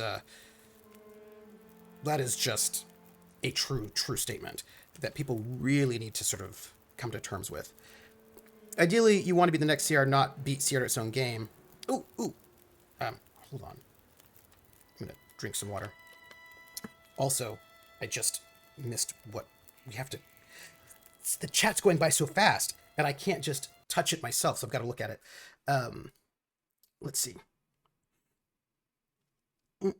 Ideally, you want to be the next CR, not beat CR at its own game. You want to be the new innovation. The problem is that it takes a lot of risks. Yeah. Don't be like CR. That's valid because you aren't be you. Yeah. Well, yeah, aim to be number 2 because the gap between 1 and 2 is astronomical. That is 100% true as well. Like the gap between 1 and 2 is a lot. It's a lot. I hosted solo my own site last week. It gets only without trooper traders. Oh, thank you, Kuldrick. Yeah. Gonrar says, I'm very much aware that transforming a book into a codex takes work and money, but it doesn't take nearly as much money as writing the book in the first place. So charging folks who already own the book the full price again does not feel right. People who own the book should at very least get a discount. I'm aware that this is complicated by the fact that customers are interacting with different businesses, but especially a license owner with the market power of WotC should be able. Yeah, I was 30 minutes late last because I was having a conversation with Laugh with Lindy and I was like, oh no, I'm late. No, and if they do, they'll just because they'll take over the slot. Yeah. Before Adam's downfall, his roleplay show could get around 8,000. Actually, I don't, because he was streaming last year, and hold on 1 second. This is what we're gonna do. I can give you the data on this, but if before I give you the data on this, I need to. Let me just eat a couple more of these. I can give you the data on this because he was streaming last year and I have all the data from everybody who streamed last year. So I can give that to you in a moment. I can give that to you. I think that there is room for 100 stars, but there's not. Just like nobody else has the sales of D&D. As a game writer, I'm not sure I could agree with this characterization. After really trying to do everything I could at the time that I knew how to do with my first game released, I ran into a hard wall on the codex character sheet stuff. There's technical knowledge I do not have that I need to hire others to do. I don't want to pay for the codex either, and it being free does add value. I love that the 5e one is, for example, but the math isn't there for one. Yeah, I mean, it actually does. It costs money and time. No, I have those numbers, Chromatic. I can tell you what they are. I just have to put Mackenzie in a space where I can pause the game and have it not move forward. You know what I mean? Yeah. And the thing is, yeah, I can just get it for you. I just have to give me a second. I just am waiting for, okay. Give me a second and let me just drink this water to heat myself up a little bit. And then I'm going to take this, pick it up. It is dark. I'm going to go up here and then sleep, and then I will tell you because I've got all that data. I've done a lot of data crunching recently because I'm in a weird nerdy space at the moment. Let us go to sleep for like 9 hours. We're going to rest, and then I will tell you. But I just need my spreadsheet, and I just going to pull up my spreadsheet, and then I can tell you. Give me a second. And how's it going? Perfect. Awesome. And I'm thirsty again and hungry again, and that's all very inappropriate. Give me a second. Let me save. And then I can get it to you here. Look at there. Because that should pause it. And then let me get out there and let me pull up my... Oh, there. Let me pull up my spreadsheet for all the data for 2020. Yeah. Um, in a weird, I know. Yeah, no. You shouldn't see the game because I had to pull out of the game so I could get my spreadsheet data. Halfway through quarantine, I started thinking about being back at a table and suddenly veered into thinking about all the dice sets I purchased and the extra books I bought. 2 for play, 2 because, yeah. Your follower count says that you're 1 away from 1,500. Oh, well, that's amazing. I don't have a new. I have to figure it out. Okay, so so let me get to the top of my list. Give me a second. Top of my list. It's this my spreadsheet has a lot of entries in it because 34,180 people streamed last year under either tabletop RPGs or Dungeons and Dragons. So that's like, so my table's got like 34,000 entries just on one tab. And so that's like a lot. But so the question is if you want to go with combined or not combined. And whether or not you're looking at watch time or average viewers. Watch time tends to be what people go for when it comes to judging the size of a community. Oh, 1,000-Year-Old Vampire. I actually brought it with me. I brought it with me so that I could actually do it on stream because I'm hoping to run, because I was like, I want to run 2,000-Year-Old Vampire. So I did bring it with me, and I, which means I might be able to do it in the fall. So I'm very, very excited because I was like, I'm going to be away from home. I can't take all my books with me. Let me just bring the ones that I think I might be able to run on my channel. And so 1,000-Year-Old Vampire is one of those. So here's the thing. Josh is saying that been so good. Oh, I should check it out. When most of the streams have 10 or less watchers at any given time, follows are cheaper. So the median viewer count for an RPG stream is 3. That's the median. The median average viewer count for an RPG stream, 3. That's it. Like 3. That's what you got, right? So, right. But so watch time is how most people will sort of judge the size of a channel is their watch time. But if you want to look at average viewers, which is not the same as watch time because for various reasons, but so right, the number one stream I did a lot of work to actually combine tabletop and Dungeons and Dragons into one spreadsheet. I've got the combined sheet, the Dungeons and Dragons only sheet, the tabletop RPGs only sheet. Right, so I've got a bunch, but if you looking at them combined, for 2020, the number one channel was Critical Role at 39,836 average viewers. Number 2 was Cellbit, which is a Portuguese channel at 27,380 average viewers. Because they're in the tabletop category. Number 3 was Soda Poppin' with on average 16,991. Number 4 is Lily Pichu with 13,509. I want to note that Cellbit, Soda Poppin', and Lily Pichu are never hanging out. Like, we don't have people talking about them on Twitter, but they're some of the biggest ones. Shroud had 10,000 at number 5. And then you had Moon at 9,000. Pax had 9,000. Galaxy K 5,000.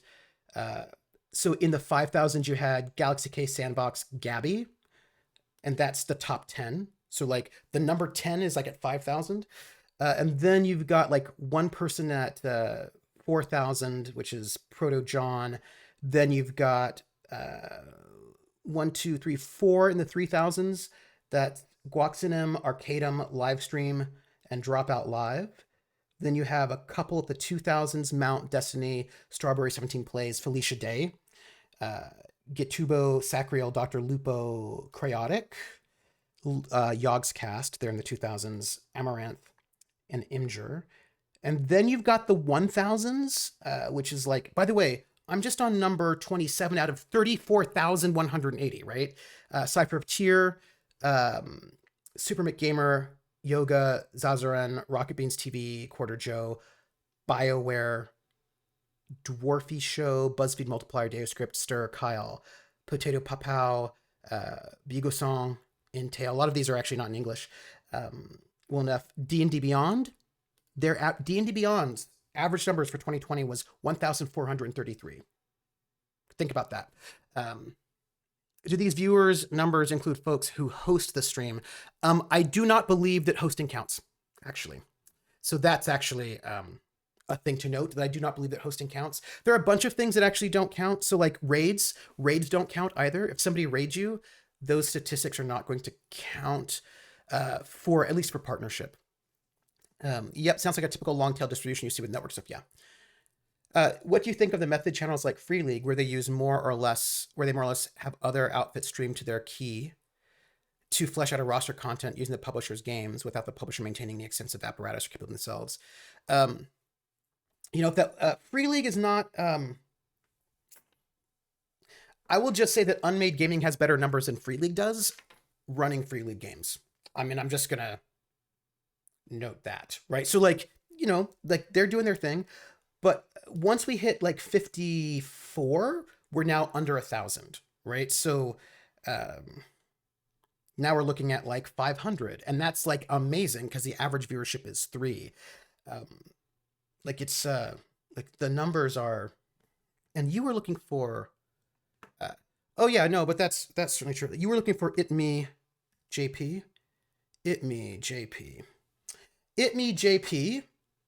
For the year 2020 was ranked number 72, which is really good, out of 34,000, with an average viewer. That's, by the way, if you're ranking it by average viewer count. It was higher when it came to watch time, but in terms of average viewer count, they're at 72 with 650 average viewers over the year. So, right, so like 650. Yeah. So what I'm saying is that people who think, oh, like Critical Role has a peak viewership of 64, what was it? Peak viewers, 110,000 viewers. The only people who get near that is Selbit, who's Portuguese and has that entire market sewn up. Everybody else is much, much lower than that. Yeah, 110K on Twitch, and Selbit has 103K. He's in Portuguese. So, I'm an influencer. And I think, yeah, so in what Satine Phoenix's channel is what, Gilding Light? What are they? They're Gilding Light, right? Gilding Light. Where are they? Are they in here this year? Yeah, so they are, so Gilding Light, right? Satine Phoenix. By watch time, they're 624. By average viewers, check this out. Think about this. Average viewer count. Satine Phoenix's Gilding Light, 35 average viewers.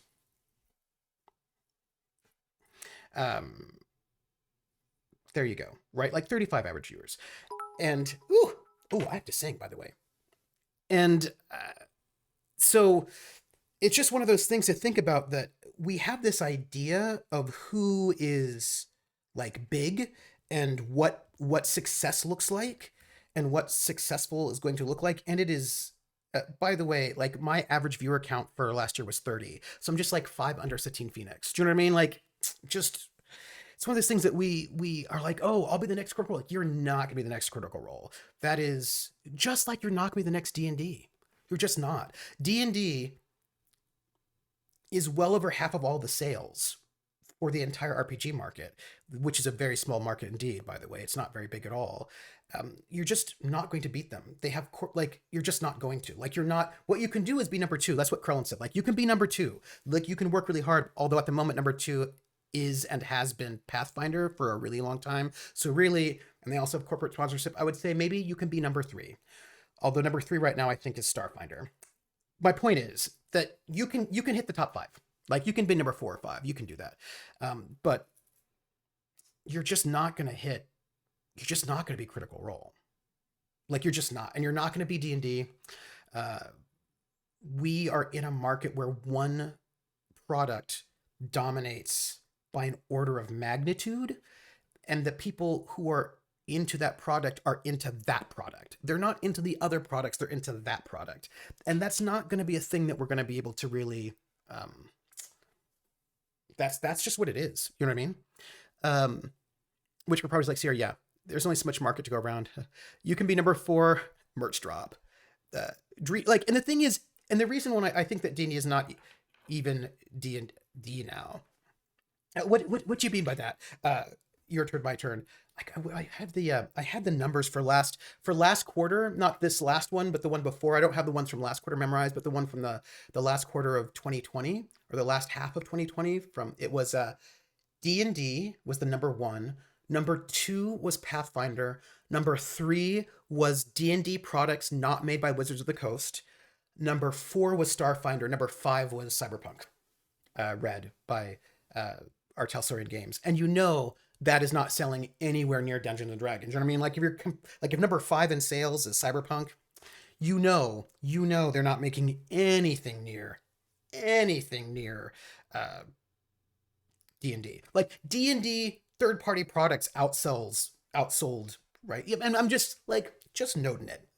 By the way, I'm gonna, if you do not mind, since I do not think I currently need it, I'm going to quit out of my very, very ram-hogging, exceptionally extensive, what's the word? Spreadsheet, so I can get back to the game. Just so you know. The dream is not the franchise. I think D&D, Pathfinder, World of Darkness, Call of Cthulhu. Yeah, no, and not for last quarter. World of Darkness and Call of Cthulhu were not up there the second half of now. You hold on. Now I gotta check because I do have this data because I follow this data all the time. Hold on. Where did I put it? I put it in my. Oh, so interesting. Last half of last year, D&D, Wizards of the Coast did not put out a new product for that last time period, and the RPG sales dipped. Right, like you can actually tell gaming folder. Where is it? You can tell. There it is. Like you can if Wizards of the Coast does not put out a new product, the overall sales have a noticeable drop. Like that's how big of a market leader they are. I'm looking for this one. This is the one I'm looking for. Not every game will. In a matrix of 300K, being in the top 10,000 is decent. Yeah, not every game will click with an excellent GM, outstanding players, intriguing story, game mechanics. Yep. You own all the D books before you own Shadowrun books, and WotC, Keldrick is correct, makes most of its money off of Magic the Gathering. Yeah, WotC did make more money than Hasbro, but again, it makes its money off of Magic the Gathering. It'd be interesting to see how this data has been affected by the pandemic. Oh, the data I'm talking about is pandemic data. At the moment, because I'm still the stuff that I'm looking at is the most recent stuff, so it's pandemic data. And what's interesting is think about this, right? So this thing to note to sort of perspective for a moment, right? Everyone's like, "Oh, Wizards of the Coast is so big; they're making so much money. D&D is so huge; it's so big, right?" The hobby games market is $2 billion, right? The hobby games market is $2 billion, but the role-playing game market is 80 million. So role-playing games is 80 million out of 2 billion. All that, WotC is making money, but I'm going to tell you what.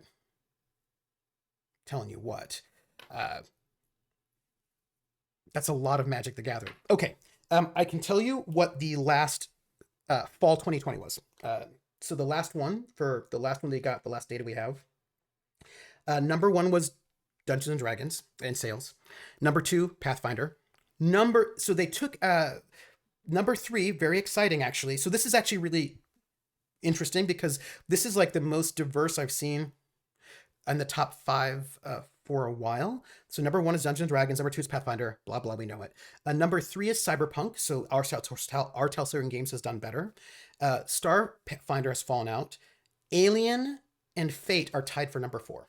So, and I think that's because they did a lot of really good sales this year off of Roll20. So that's pretty good for them. So the top 5 are Dungeons and Dragons, Pathfinder, Cyberpunk, Alien, and Fate. And Fate has not been anywhere for a really long time. They've not been they're not the new hotness. Do you know what I mean? They're not like the ooh, but they've been doing such good work over on Roll20, and they've been sponsoring a bunch of streams, right? They sponsored the 2 shows that I ran over on Weave the Tale. They sponsored those.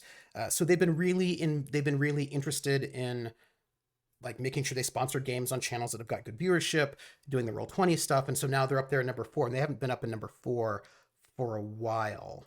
I could probably check was the last time they were up there, but it's been a couple of years, I think, since they've been in the top 5. So, it's yeah, we are at the beginning. So same with Munchkin is their MTG. Yeah, it's true. And they crank out new decks on old. Yeah, many people are toe in right now. Fate is the old busted hotness. Yes. Oh, hey, since I'm here, can I read you a tweet? And then I'm going to go back to the game. I just want to read you a tweet that upset me. And I was like, I'm gonna tell my friends.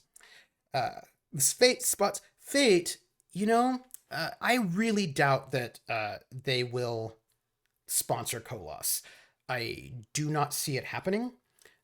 They tend to sponsor their world books, like they wanted to sponsor Tachyon Squadron. They've sponsored Fate of Cthulhu. They tend to sponsor their world books, so they are not going to sponsor Colos. So let me read you this tweet that upset me because it's related, and it was this one. D&D is for the people who haven't discovered the veritable thousands of far superior independent RPGs out there. And that was the tweet. And there was another one as well that I wanted to, that if I can still find it, it was D&D is the girl you dated in high school before you found your true love, right? So there's a whole lot of I hated that one. That was from a particular podcast that does not impress me because they had a podcast that titled D&D is the girl you dated in high school before you find your true love, and that really I think is messed up in a not good way. I don't like it. Hey, Artie Snack. Yeah, oof, right? You haven't been enlightened yet, you poor thing, is a bad take. It's a bad take. Lots of people marry their high school sweetheart, right? That's true. Let Fredericks know that Colos exists and it might happen. They know that Colos exists. They're just not gonna sponsor it. They're not gonna sponsor it because you can get your show, your stream listed on the Fate website. There's like a database of Fate streams, and I'm on there. We're on there, but I really doubt they're gonna sponsor our little Colos. Come on. What? The veritable sea of better RPGs would not exist without D&D opening the vault door. Yeah, tells you what the brand is about in a way that helps us steer clear, I guess. Ooh, I see everybody behind you. Oh yes, Lasterocratic. I was very important to me. I'm obviously anxiously waiting my cards. Oh, I was not able to kickstart the new edition. I'd like to check it out. Imagine hitting something other people like that much because it isn't your thing. Couldn't happen to Fossil. I know, right? Yeah, maybe I will contact them. We will see. So the I'm indie so pretty than everything else. The list in the Fate SRD is how I found you. Gonlar, really? Oh, Gonlar, thank you so much. By the way, thank you. I appreciate that you have found us, and that makes me feel good. Better is such a fraught phrase, says Kralin. Yep. There's no game that does what D&D does better than D&D does it. I would agree. I don't care for D&D, says Rissa, but there is zero reason to be dismissive about what other people find fun as long as getting hurt. Yeah. Hitting on the puppy is punk, though. Is it? Yeah. And the thing is, here's the thing, right? That whole framework is rude. Do you know what I mean? Like, to sort of basically, I'm going to eat some food right now. I'm going to eat a bunch of stuff.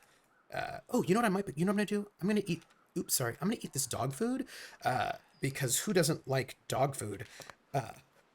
But because then I can get rid of some cans, right? So here's the thing that I think about this, right? I think about this and I think about the ways in which, and now I'm going to drink some water. Oh no, I'll just have this can of soda. Stacy's grape soda, it'll be great. The thing that I think about a lot is it's rude to tell people that you only like D&D because you're ignorant. And that if you played my game, then you would like that way better. When that basically is telling people that they don't know their own taste, that they don't really like D&D, they're just too stupid to know. Do you know what I mean? Like, that's just really rude. Like, it's not a good take. It's a bad take. And most importantly, that take is not going to get people to like your game. Do you know what I mean? Like if you want people to like, okay. I'm going to make a hook, everybody. I'm going to craft a hook. Yeah, we're going to make stuff because we can make stuff and I haven't made them. Ooh, hey, and then I can make a fishing tackle, which means I can go fishing for stuff. I don't know if I need these things, but I made it. Oh, okay. We're going to make some stuff. Also, yes, and the comparison is super misogynistic, and I was like, yeah, way to be progressive. Like, you want to go and sort of frame that, like, you're way more progressive than everybody else, but I'm trying to tell you what, that is not a progressive thing that you're saying. It's gross. Like, you're being gross. Like, stop being gross. Come on. You know what I mean? Like, this is how I feel about that. I feel like that's gross. But they don't have a refined palate like we do. Mwah, right? Yeah, it doesn't even work. It doesn't even work, but it's such a pervasive opinion because it gets Twitter attention and is vogue. Yeah. I was thinking about a tweet by Jason the D&D the other day about how welcoming D&D group made a huge difference in his life. Mm-hmm. Trash talking other properties is just a good way to make people think that you're a stick puppet who should be ignored. Right, and here's the thing. First off, a number of D&D players do play other games. So, by the way, I'm going to get rid of some cans. That's what I think is going to happen right about now. We're going to just get rid of some cans. Also, we're going to get rid of some cans. I've got some extra cans, I'm sure. Like, look at all these cans I got, and I don't need them. We're going to just drop them off. Because who needs that many cans? And look, I still am overburdened. We're going to get rid of this scrap metal because we don't need it. We're going to get rid of some other stuff, probably. Not takes or for attention. Yeah. I haven't almost all of CR side games been non-D&D. They have. All of their side games have been non-D&D. Also, those games have gotten half at best the viewership of D&D. Their My Little Pony game had like an average of 6,000 viewers versus their like 40. So I'm just pointing out that they do play non-D&D games, and those games do not get the same viewership as Critical Role at all. And it could be Day of the Week, etc., etc. But I mean, I'm going to drop all of these because I think I probably don't. I'm going to leave them by the furnace. I feel like that's probably a good idea. Let's sort by weight. I've got a lot of heavy things, but I kind of need some of these things. I'm going to, however, sharpen this. Would be good. The thing is, I don't know if I can forge things, and if I spend all of my coal to heat up the furnace to, like, levels where I can forge things, but I don't have anything to forge, I'm concerned about, I'm concerned. I feel like I might need to forge something with that, what do you call it? For the spear. Like, we have to get this, like, magic spear. I suspect that I might have to forge this spear in some kind of a way, and I don't want to use all of my coal now, when I don't know when I might really need it later is my concern. That's my concern. Do I play other games? Yes, I do. Do I still love D&D? Yes. Now, Baron says, the non-D&Ds are never the main campaign, though, too, and that's not being the main ongoing story. Sure, but Adventure Zone lost a lot of viewership when they left D&D. People didn't want to watch all their other stuff. So, like even big shows, big channels that switch often lose their viewership because D&D is big. Watching Trooper Dot, Prax, Anna Geeks, Random Tuesday, play many different games using different systems has made me appreciate the work put into them. But ultimately, I love D&D is the rebound relationship for me. And like some people like it. I try to get my non-CR watching friends to watch non-D&D stuff, and I hope to get them interested enough to on board with the main show. Lure them with a free sample? Yeah. That is a sophisticated market strategy. What about CR makes you want to do that? Oh, interesting. Yeah, and I think we just really have to accept that there are people who like D&D. You know what I mean? And people just don't want to accept that. They want to accept that. Somebody was saying, I think you can completely leave the hammer here. Yeah, I think you're right. That is a good point. Let me do that. I'm gonna drop this hammer because I probably don't need it here. But I also, if you do not mind, want to clean this rifle because I now have a cleaning kit, and I feel a little concerned that its health is so low. We're just gonna do some cleaning. Yeah, I think my elf bard who spends the extra 4 hours a night they have while their non-elf friends are sleeping, repairing their gear and making them look all their best doesn't really work in a system that isn't D&D. I put the hammer down. I did it. I put it down. Yeah, and I just... Was that a wolf? I heard a wolf, everybody. Just want you to know it. Yeah. And I just kind of feel like D&D, what it does what it does the best, right? Like D&D is very good at being D&D, and people play it because they like it, right? Not because they're stupid. And generally speaking, I have found that telling people that they're stupid is not the best way to get them to try other games. Like, that's just what I have found, right? That, like, if I want someone to try another game, rather than saying, like, oh, you just don't understand what good games are, I say, hey, I'm going to run a game. Would you like to play it? It's like da-da-da. And they're like, oh, I don't know. I've never played that before. I'm like, don't worry. I'll help you out. It'll be cool. It'll be fun. It'll be like monsters, whatever. And then people are way more interested in trying out new things when you treat them with respect, I have found. And some people will never do it, but generally speaking, I've found you treat them with respect and then they're more interested. Oh, your turn, my turn. Are you kidding? Of course, because sometime next year you might start... I might. I want to, but I have to be very, very careful about starting a GURPS campaign because most people don't like it. Right? Like, it is very popular to hate on GURPS. It is a system that has not been popular since 2004. But a lot of people are super invested in disliking that system. And there are a lot of people I would never invite to a GURPS game because they are pretty anti-GURPS, you know? So I have to be very careful about who I would invite. I've got to pick somebody who would be into that style of game, right? You have to be careful so that you have the most success possible. Hey, I'm down to 48 pounds, by the way. I think I've done a really good job of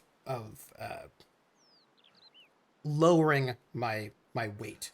I feel really good about this. So we're going to save. And then after we save,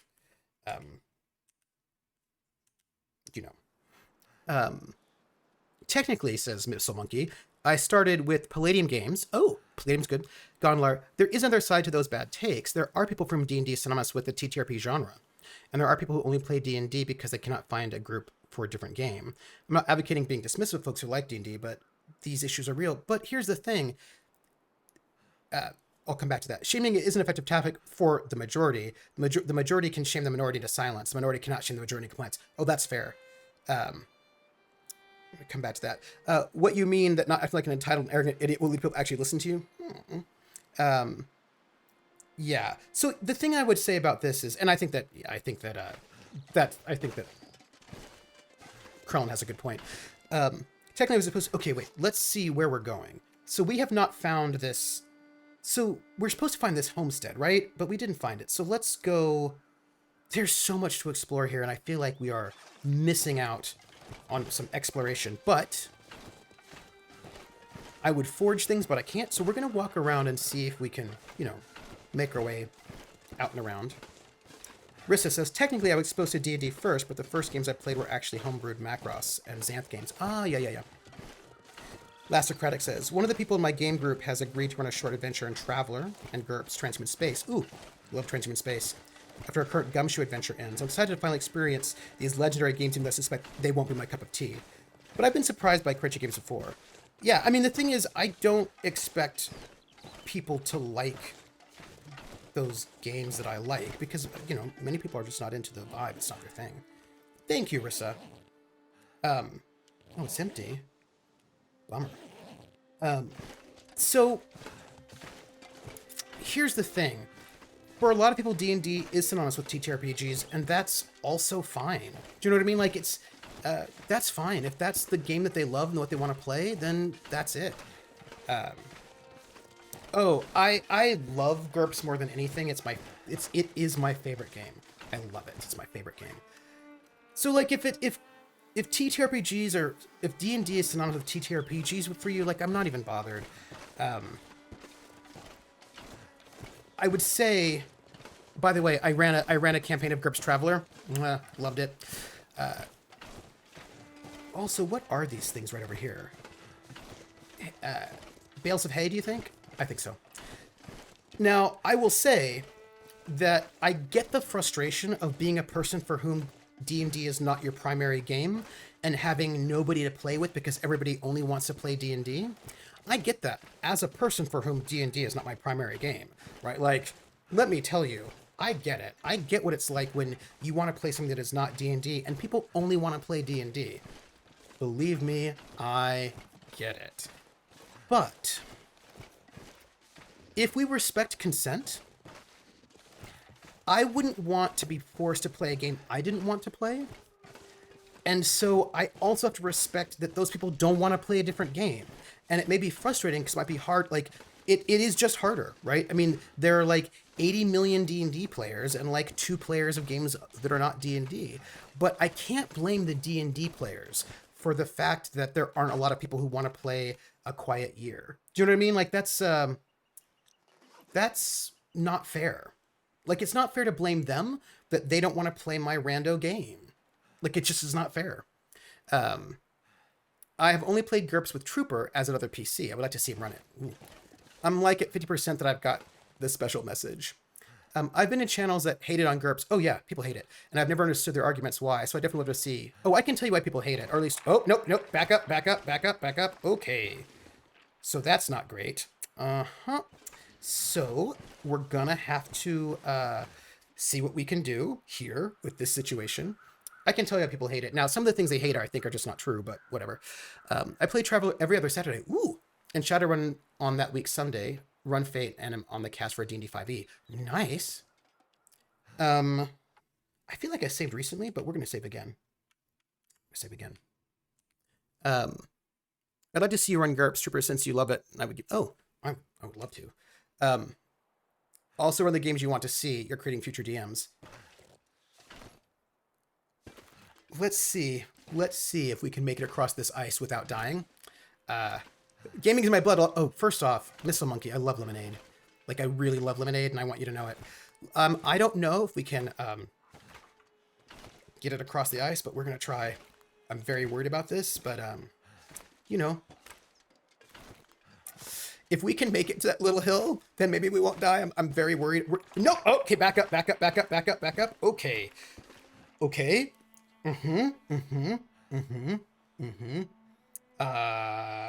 So let's maybe walk over here and see if we can. Let's see what we can do. And like, let's just. Nope. Back up. Yep. Okay. So this is very exciting. We're gonna, am I a little stressed by the situation we have going on right now? Yes, I am. Come from the opener side. This is 2 windshield thinner. Yeah. Let's see what we can do. Oh, nope. Back up. Just remember, don't run. You only die tired. Yeah. Keep going, because I need to get across. Okay. So stressful. So why do people not like GURPS? Back up. Getting dark out here. Yeah. Time to look for shelter. I know. I'm just trying to, get. Whew. Maybe SJ Games would sponsor if you could get a bigger channel to host a GURPS game. No, they're not in the 20th century, 21st century yet. They need to get there. And for the record, back up. For the record, a lot of these companies that are sponsoring for like $50. They're not like sponsoring a lot. Do you know what I mean? Like, it's not like they're paying a lot of money. A lot of them are sponsoring with, like, their sponsorship consists of free PDFs for the players. Like, I'm just saying. No, no, back up, no, back up. Oh, we're gonna go over here. We're gonna go over here. Nope. Okay. Nope. Back up. Ooh, it's bad. Everybody. Yeah. Okay.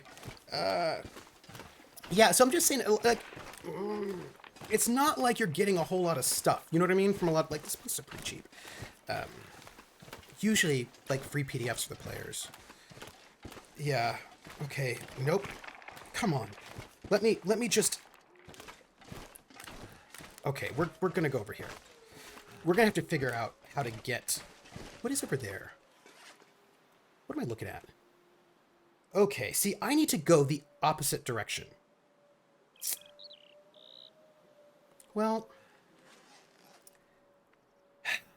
let's try going around this mountain. Let's see what we can do. Let's see what we can do. Hopefully. Could you imagine being, yeah. Even sponsoring Critical Role is clearly pretty affordable if a little company like Backblaze, yeah, can do it. Yeah, right? Absolutely. So, like, it's not like it's super, super expensive either. You know what I mean? Like, I'm just saying that it's not like it's... Anyway. I feel like they could do better. But... So... Things to note. Like, you've got to get the context. GURPS comes out in, like, 88-ish, like, right around then. And, GURPS was... the problem I had was there. So we're going to try going around the back way. This is going to be a little bit tricky, I think. We'll try going around the back way. This might help us.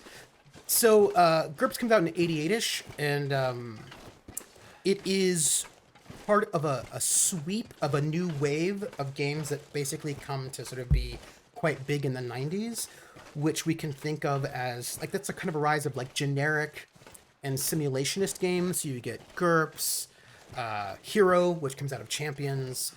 There are a bunch of games that are sort of crunchy simulationist games, quite a few generics that come out in the 90s. And GURPS is doing very well in this time period. And by very well, I mean it's in the top 5, which means it's like number 5. So it's like the equivalent of Cyberpunk, right? Maybe I might be able to, but I don't want to drop my kit because I'll need it for fires. Because the last time I didn't have enough. I didn't have stuff for fires, and I was sad. I was worried.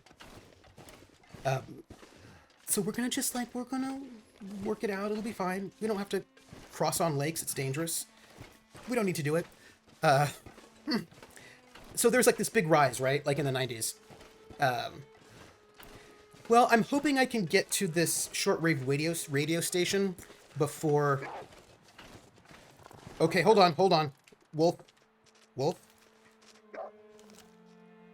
Hello? Do you want to... Are you going to attack me? Because if you are, I'm going to shoot you.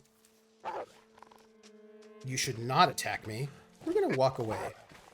We're going to just kind of walk this way while looking at you. And we're just going to kind of see how this goes. Because if you cannot get off that rock, I'm going to feel okay about that, is what I'm going to do. I'm going to just, you know, we're going to go. Okay. We're going to keep going. We're going to go over to that radio tower over there, and we're going to hope that we don't get killed. Yeah, and Neo knows. We need our encumbered items. We need them. Yeah, I know it turned dark and I don't like it. As long as that wolf leaves me alone, I feel like we're fine. So, yeah, don't worry about the wolf you can see. Worry about the 6 that you can't. That is fair. But look, there's the radio tower over there, which means I feel like we're getting close. All right, so the 90s, right? So the 90s is the rise of these big generic simulationist games that are all about, like, simulating things. Some people would argue that Vampire the Masquerade is a simulationist game as well. So there was like a big sort of like a big move for a bunch of simulationist games that sort of very popular in the 90s. And by that I mean they still weren't number one, but they were like number five. There were a bunch of them, like Rifts and GURPS and Hero and look a bunch of these things. And then in the late 90s, the indie movement started, first through alt-rec game theory, I think it was, and then The Forge. And the first big... I think I can put this away. I hope there's a place to sleep here. But the very first big polemic was called System Does Matter. And the whole thing was basically an argument that generic systems are bad, i.e. GURPS, because that was one of the bigger ones at the time. That generic systems are fundamentally not good, because what you need to do is make a game whose mechanics thematize what the game is about. And generic games can't do that because they're generic, right? So basically it was like... a lot of people, like, especially now, people are like, oh, D&D versus indie. But the original sort of, like, Forge vibe was against generic games. That was a big thing that they were arguing against. And if you look at Forge message boards from the time, there's a lot of smack talking about GURPS. So the modern indie scene, and there is no Shelter here, so that's bad. It's not great. Not happy about that. So we're going to have to just try to make it up here, I think, folks. Fate has done well for Kolos.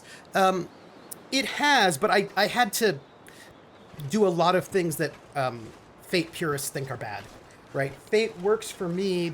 I was originally going to do Fate in GURPS. Kolos, I was originally going to do Kolos in GURPS when I first thought about doing it back in 1988, 88, 89. But... as I was doing it online, and there was a Fate character sheet, and I knew that Fate was an important system, and I wanted to try it anyway. I decided to do it in Fate rather than GURPS, but I also made a lot of changes to the rules that people on the Fate Discord think are bad, and that's just kind of what that life is about.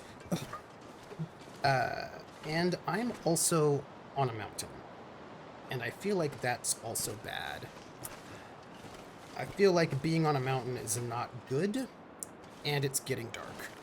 But I am in a windbreak, but it is cold. Yeah, but they're also wrong. You know, there are Fate purists that are games have different kind of purists, right? I find that World of Darkness does not tend to have mechanical purists. They tend to have lore purists. Like everybody's got their own thing. Would you like a Fate point? On a mountain and it's pitch dark. Yeah, I know.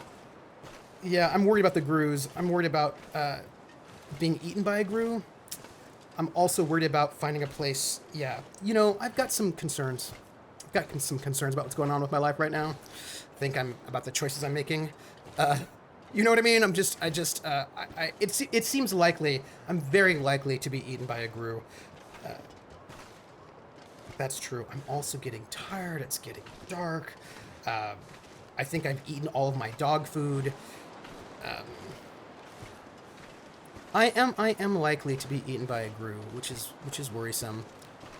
But I do wonder if maybe I might find some kind of shelter this way. This reminds me, says Gondlar. You did mention those changes. Oh, yeah.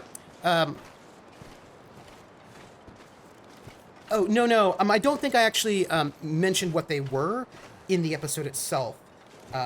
I was inspired by Achtung Cthulhu, which goes for a more simulationist vibe than Default Fate. So I've done a bunch of changes. I've done things like, let's see if we can find a place to be, like shelter and safety. Let's see if we can find it. So, for example, some of it is conceptual, right? Some of it is conceptual.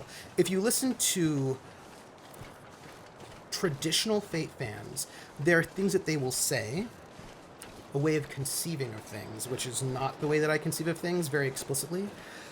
One of the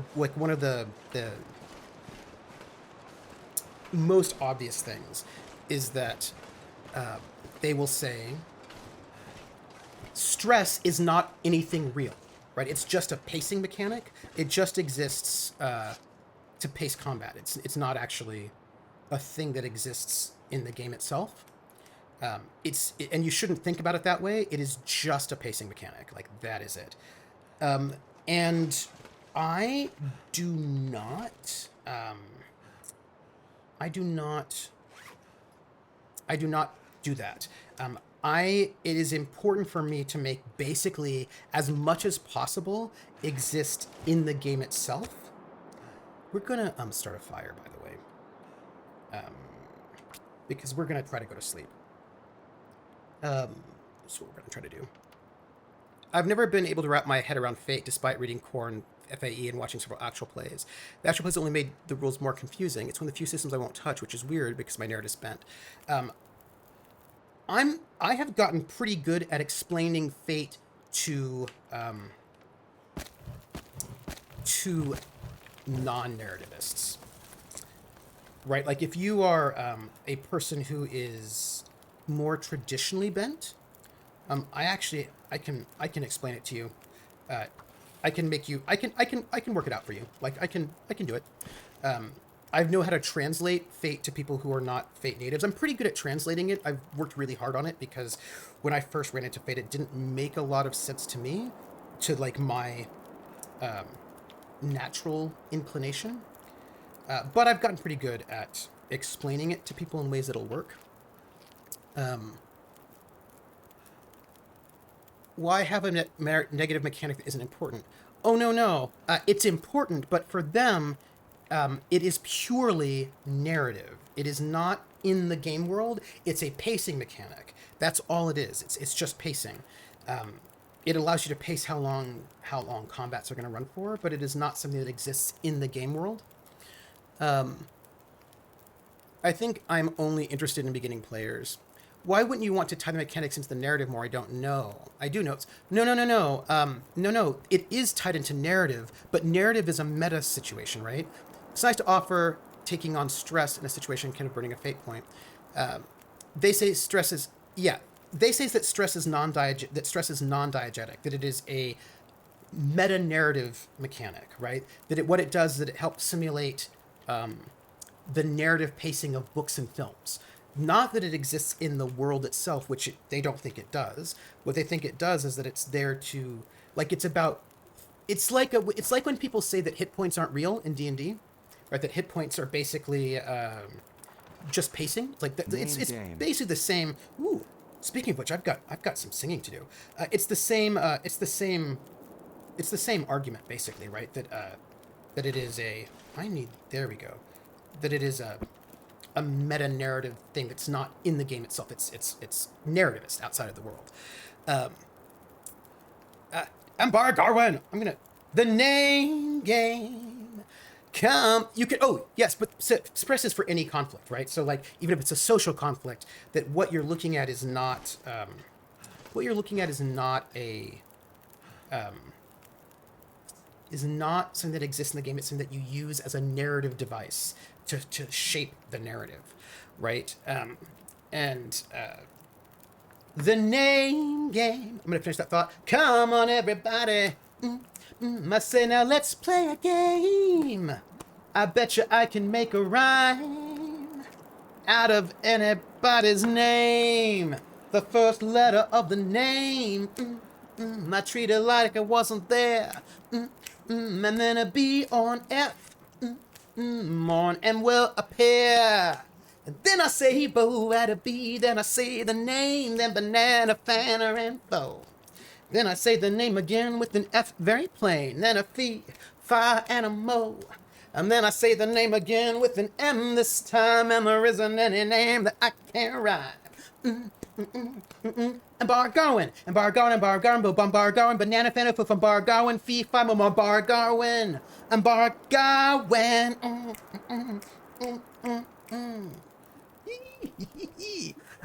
I think it helped me wrap my head around Fate to watch Dot run Scum and Villainy first. Although Scum and Villainy is not in Fate. Scum and Villainy is in Forged in the Dark, which is based off of Powered by the Apocalypse, which is very different. Very different vibe. Very different vibe. Skyline Villainy is a very different vibe. Yes, by the way, we're going to just go over here. We're going to sleep for 8 hours. So for them, they're like, stress is not a thing. It's not in the game. It's not diegetic, right? It's just a pacing mechanism. If you try to make it like in the game world, you're kind of missing the point, right? Because this is not what it's about. And they also think, right, that fate points are also completely non-diegetic. They do not belong to the characters. They belong to the players. They're just tools, right, to help shape the narrative, right? So one of the things about, and I know that Last Socratic, right, disagrees with these definitions, but one of the things that was very core about a lot of narrativist games is that they're based on stepping outside of being in the world and shaping the narrative from a kind of a top-down space, right? That there are ways in which you can control the world in various ways.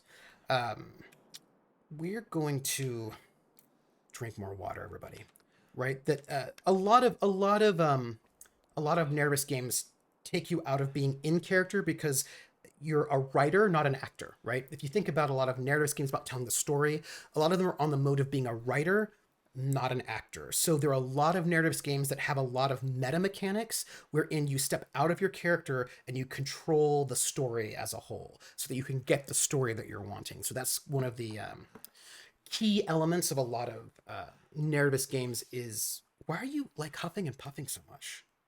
What's up with that? Like, you need to like relax. Here, just drink all this maple syrup. I have almost no food left. This is real bad. But, you know, I just ate all that. Ate it all. There we go.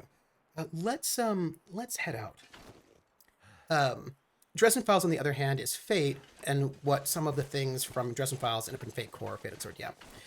So like there's like so a lot of what narrative games will pull you out of being in actor mode so that you can just write the story that you want to tell.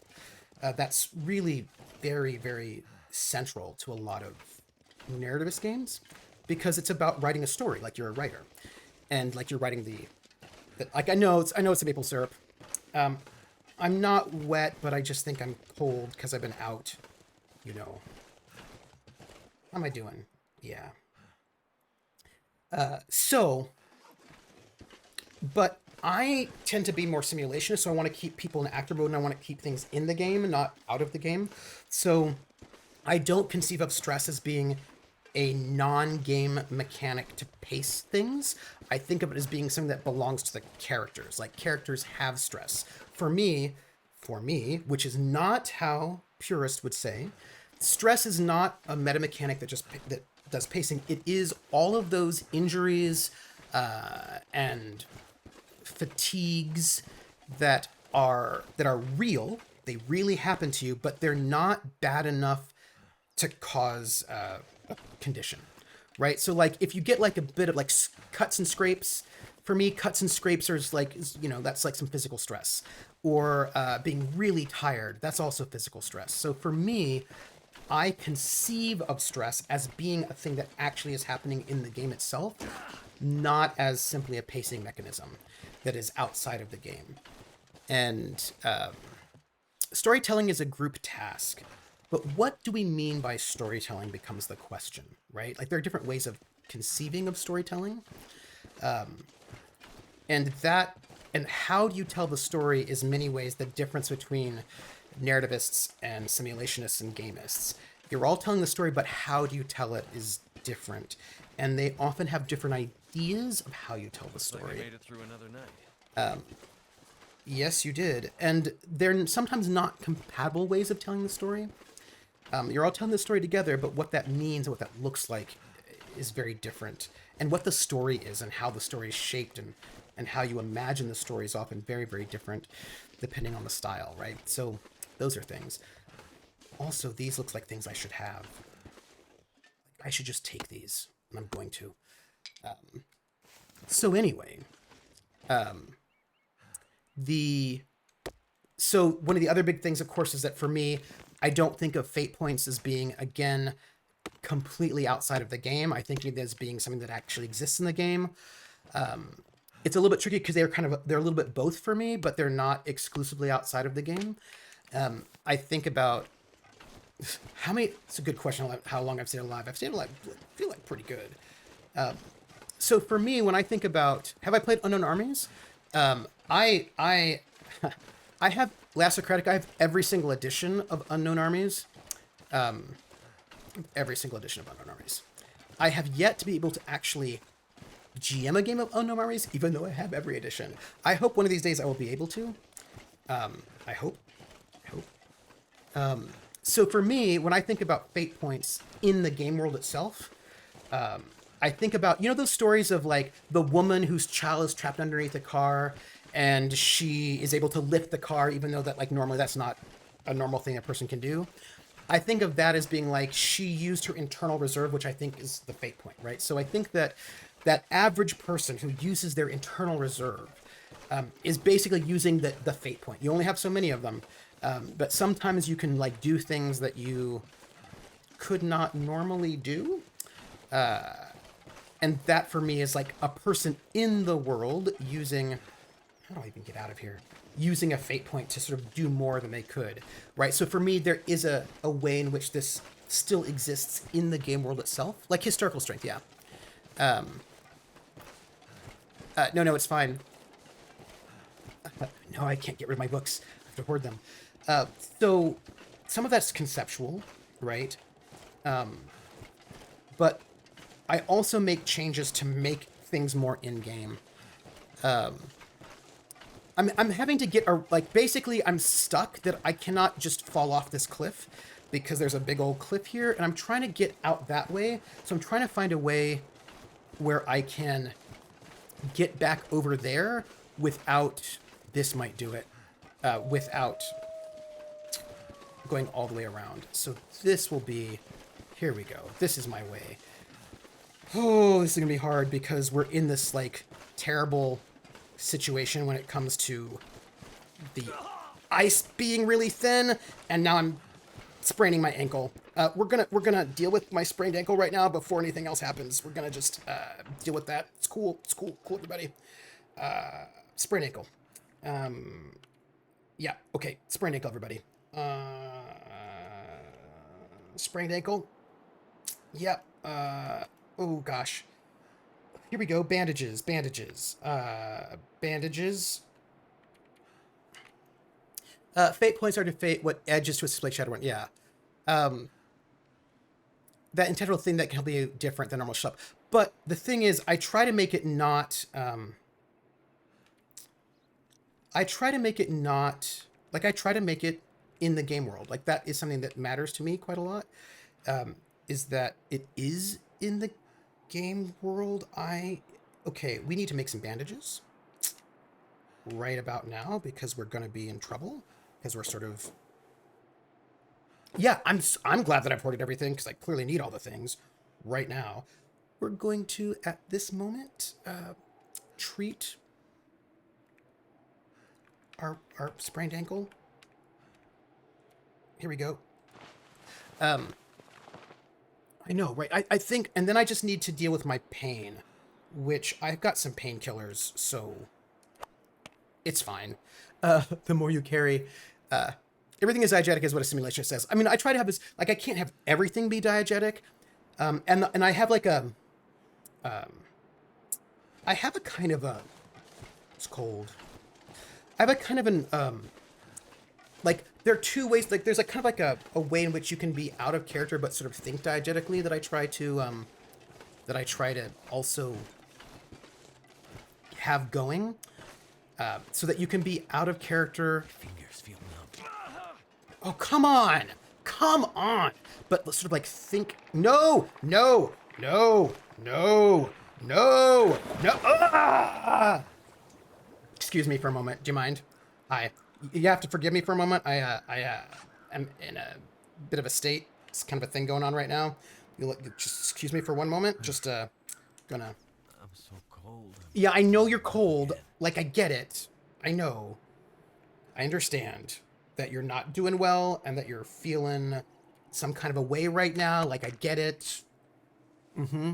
Like, I get it. Like, I get that we're in a bad space and life is terrible and, like, we fell into the ice right there. Like, I get it. I get it. This is bad. I'm gonna save.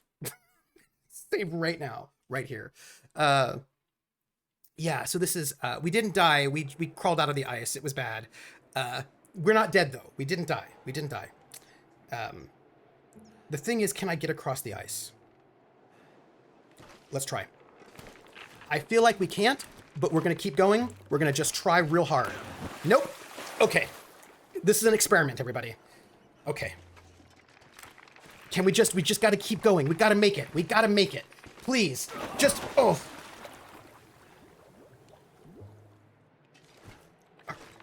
Please. Just let me make it across.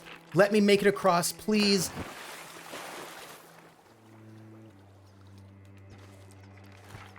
This is bad. This is bad. Just please, I just need to make it. Nope.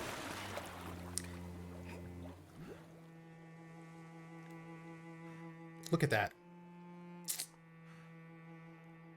I think I'm in a bad way. You know what I mean? You know how it is? Yeah, I haven't died yet. I'm just in a really bad space. If I can just, if I can just make it around here, I will be okay. I mean, okay is it's relative, really. It's relative. Okay. So, we have made it. We've made it. We're not dead. I don't even want to look at our clothes right now, though, because I know our clothes are bad. And I should also save. Also, I really should have killed that animal. I should have killed the animal, but I didn't. So that's just bad luck. We need to make a fire, but I don't know how much fire stuff I have. So we're going to see what we can do. Like, I know that, like, look, do you want to see? Like, I know it's bad. Here, let's look. Here. Like, I've got some hypothermia risk. All my clothes are super wet and a little bit frozen, and it's bad. So that's bad. Right? Like, yeah, I've got some, like, we'll be fine, right? Like, we'll be fine. We're going to just break down the scrub brush and we're going to, I do know, like, I just want to get to a place where I can escape this business. Like, we're here, right? Oh, gosh. All right, maybe I can, oh, my goodness. Maybe if I, maybe we can, do you know the Russians love their children, too? I'm a meat popsicle. So, I'm going to tell you this thought before we go, because I've got, like, 15 minutes. We're going to see what we can do here. I don't know. I got up to the radio tower, but there was no house there. There was no place to sleep. It was just knocked over and knocked over. It was like knocked over and no shelter. There was no shelter there. And I feel sad about that. So we're going to, right now, I want you to know that I'm getting scrub brush so that I can make a fire so that I can solve this problem that we have, which is the hypothermia problem, which I'm worried about. So anyway, look, this is what happened. Yeah, it turned out it wasn't useful, and that made me sad. Where are we at? Okay, we're here. Okay, not too bad, not too bad. Yeah, we just, we're not dead yet. We're not dead yet. We just need to, gather more, trees, and then we can make a fire, heat ourselves up a little bit. Like, it's just, Yeah, our health is getting pretty low. So we just need to get to a windbreak, and I'm hoping we can get to a windbreak right around here. Make a fire like up there maybe where those trees are. Yeah, this is what I'm thinking. I'm thinking fire ASAP. I'm a little concerned about what's happening with my heart. Quit playing games with my heart. Say you know, there's a hatch. I think the one we were at, I didn't see one. So okay, I'm gonna let's see if we can just like here, right? Like maybe right around here we can get a nice windbreak. I know. I'm just like I just need a windbreak because I feel like I'm not. Yeah, I need a windbreak is what I need. Okay, just windbreak. Give me a windbreak. Oh, my heart's not doing well. I'm feeling bad. Maybe I don't have time to find a windbreak. We're gonna just build a fire right here, cause we're feeling bad. We're feeling bad. So here we go. We're gonna make a fire. Even though, you know, even though this is what our life is like right now, is badness at this moment, but we've got a lot of sticks. It didn't work. That's not great, but it's fine. Fire. Come on, just give me, here we go. We're going to use some accelerant because I have some, and it's going to give us, yeah, we're going to just use that. And then, There's life out here. yeah, fire is life. Let's add fuel. I've got a lot of sticks. And, we can, I have a lot of sticks. And, we're going to just, you know,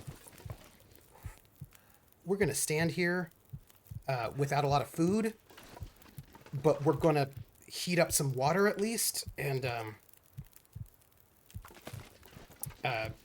we're going to do that with, oh, hey, what do you think happens if I do that? Right. Okay. Let's also have some herbal tea, right? We can, or this coffee's going to go bad. So let's do that. Yeah, there we go. We're just doing it. Oh, here we go. We're working on it, everybody. Like, I'm worried about my life, but we're doing it.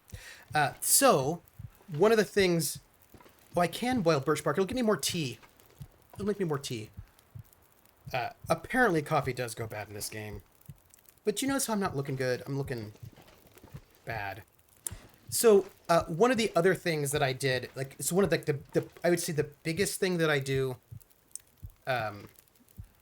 with my changes of Fate for City of Light and Shadow to make it more simulationist and more in-game, there are a couple things. One, you don't get, so in Fate in general, the minute the conflict is over, you just get all of your stress back. It just automatically happens.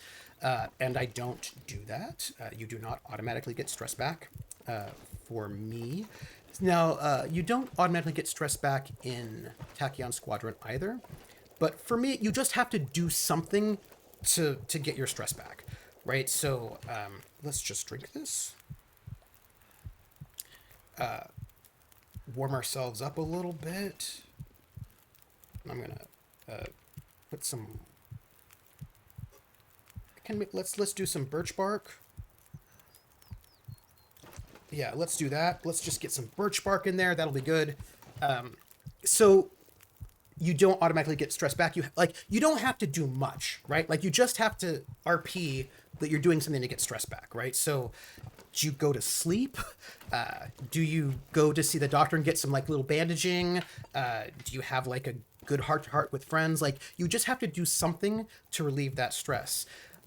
But sometimes the players decide they don't want to do those things to relieve stress because they have other things they have to do, right?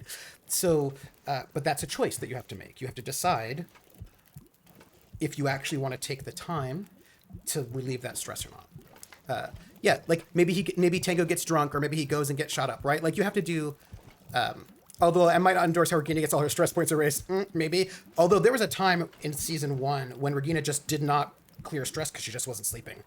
And I was like, you're not going to clear stress until you sleep, just so you know. And she just wouldn't sleep, so she wasn't clearing her stress. And I was like, that's your choice, right? Like, if you do it, you will clear it. If you don't clear that stress, you will not clear the stress. Like, that was it. But that was like, that's her, and that was a good in character. Hey, look, I'm feeling very warm.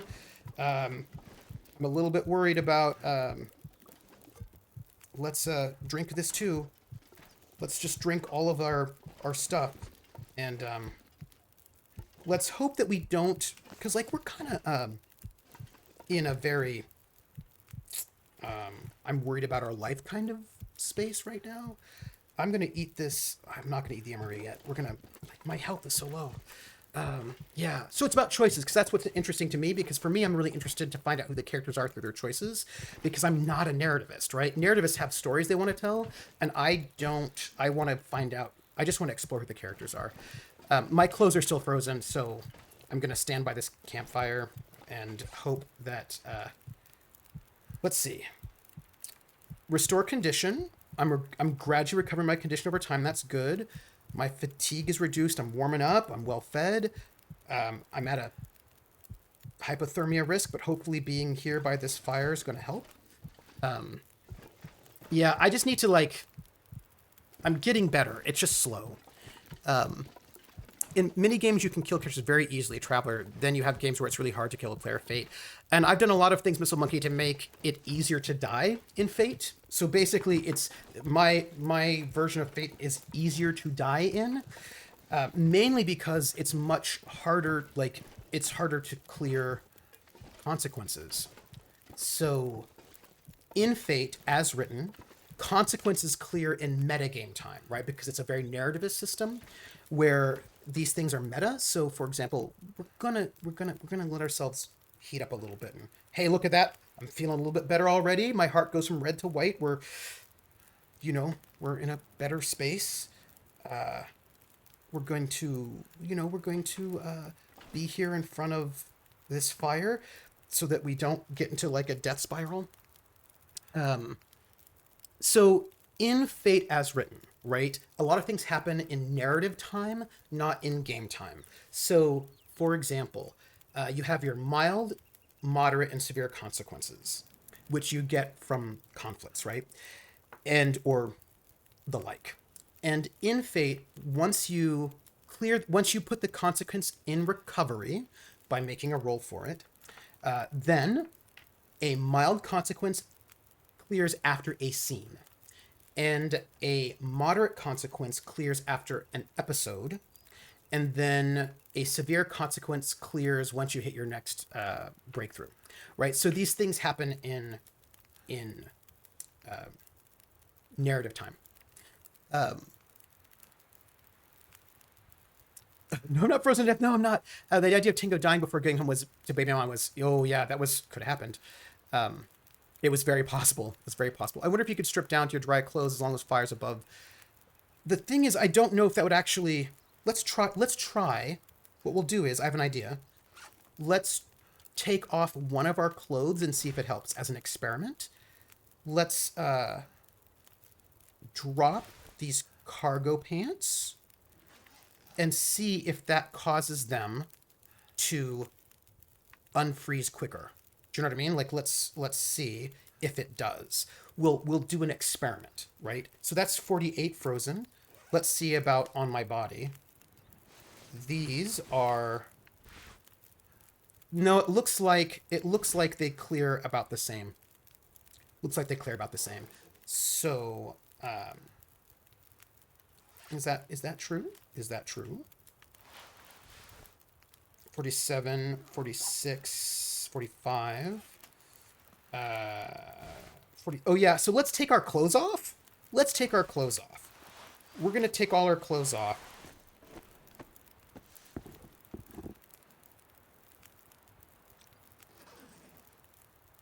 And let's see if, let's see what we can do, everybody. Because if we can add a little bit of... heat output, then, right? Yeah. Yeah, so, it's right. It's for science. I hope there's no wolf. I hope it's no wolf tech either. Because like what? All right, so we're gonna hope that this all of my frozen stuff gets less frozen.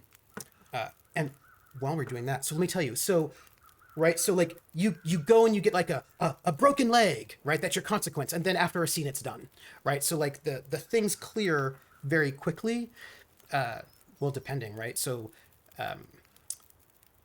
your mild and moderate consequences should clear within an episode, right? You could get mild consequence after mild consequence every scene. You could get one, like if you have like 4 scenes in one session, you get a consequence the first scene, you put into recovery the second scene.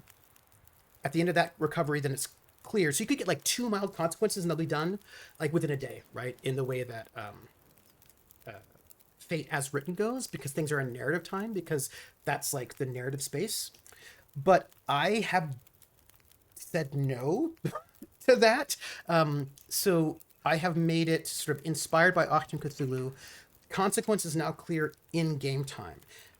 It will take 2 days to clear a mild consequence, 2 weeks to clear a moderate consequence, and 2 months to clear a severe consequence. So that severe consequence, which is going to be something like a broken leg, something very serious, is going to take 2 months to clear. So the way I've done it, those consequences are going to stick around a lot longer. They don't clear just like in a scene, because that's not what I want.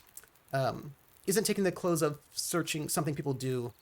Yeah, see, Schmelzer, isn't taking the clothes off something people do when they're close to freezing to death because it feels warmer? I think so. I want to watch you jam a super hardcore Spanish Civil War game. A Spanish Civil War game I would do in GURPS. I would do it in GURPS. I could maybe use Night Witches. That was pretty grim. I like that. So in theory, a serious consequence might last the rest of the campaign. Could. But this becomes a moment where they have to make choices, right? Because that serious consequence is 2 months. That's 2 months. And it's like 4 months for a serious consequence for a faction. So they have to decide, do they want to...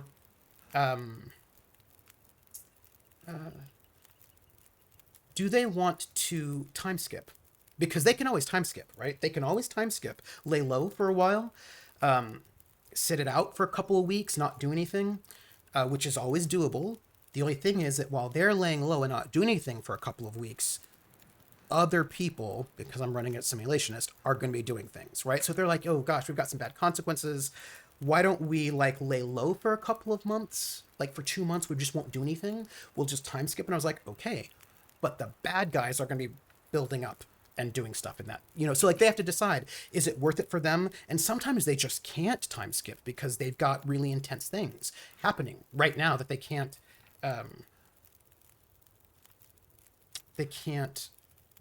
sleep on, you know what I mean? So in theory, a serious consequence may last. Yeah, Trooper did play in the regiment jammed by Prax. I did, which was not the Spanish Civil War. It was the Spanish campaign, sort of Napoleonic campaign. Spanish Civil War. Yeah. That's what I would do. Tango came close to being Swiss cheese a couple of times. His ability to bounce back got worse and worse. Yeah. And that's like I think that's the thing to sort of think about. Okay, hey, we're clearing off our clothes, feeling really good about it. How are our socks doing? Hey, Socks, how are you doing? How are you doing, Socks? Socks? Everything's so wet. My take on Fate consequences: if the consequence would not realistically go away as fast as narrative time, that's probably a consequence for a higher slot type.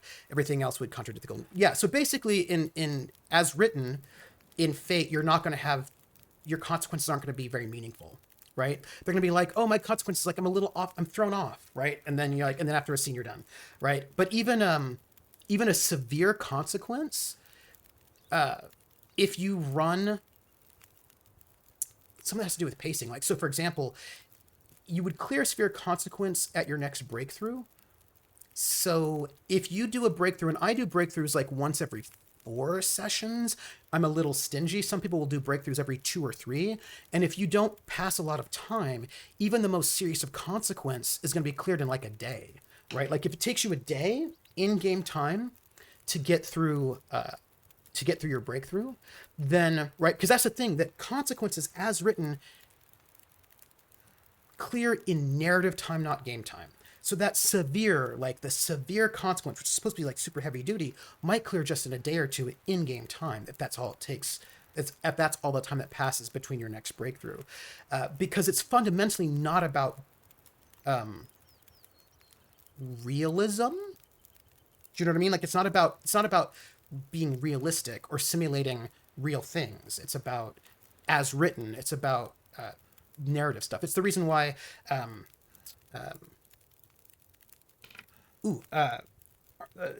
Peninsular War was a lesser-known theater of the Spanish Civil War. Duke of Wellington, noted anarchist. My Wednesday game, I'm jumping about 3 days. That's Missile Monkey. They're getting a long weekend, yeah.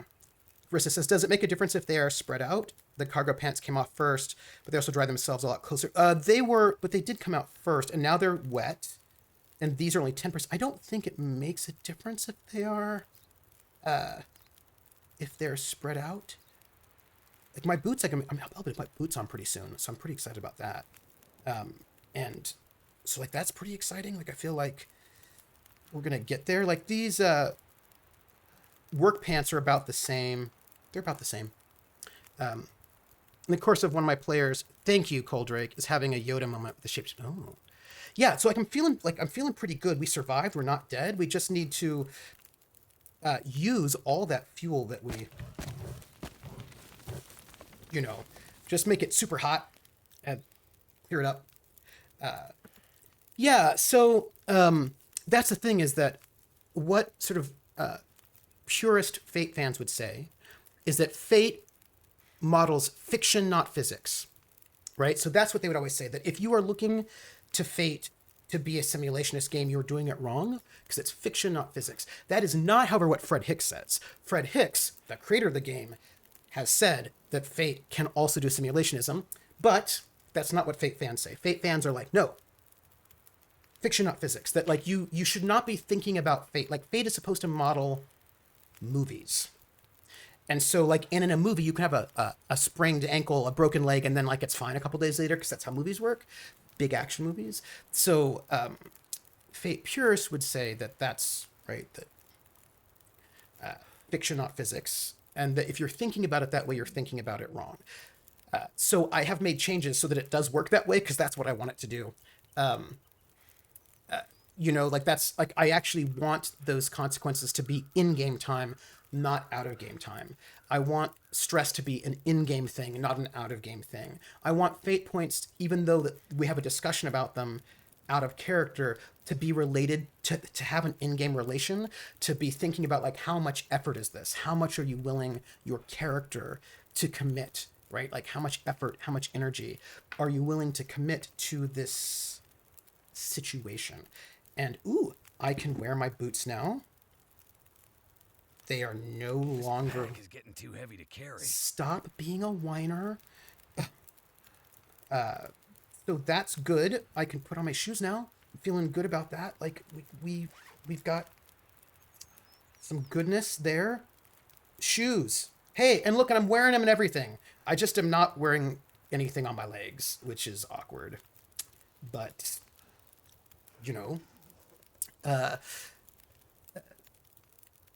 so we're back to the only wrong things absolutes. The point I was trying to make, Fate has that thing called the golden rule, which basically says the rules only get applied once there's justification in the game world. Fate does not model physics, yes, but it delegates that entirely to the players. Yes, but those peers would also argue with Fred, which is laughable. It's funny because Fate is based on Fudge, and Fudge is one of those universal game systems in the early 90s you were talking about earlier. Yes, also, Fate is also a universal. I think, last criticism, I think one of the things that most confused me about Fate and the actual plays I've watched is the variety of meta-narrative currencies. The actual plays I've seen bother me mostly because they seem to be talking about telling a story more than actually telling a story. Well, I mean, the last critic, that's kind of how narrativist games work, though. Narrativist games are, they really live in the meta because they're about being a writer, not an actor. And I think that's one of the things that people need to remember, is that most narrativist games are about allowing the players to write a story. And so you are telling a story, right? You're not necessarily being an actor in a story, because being an actor in a story is not necessarily going to get you. That's not what it's about. Like, it's not simulating anything.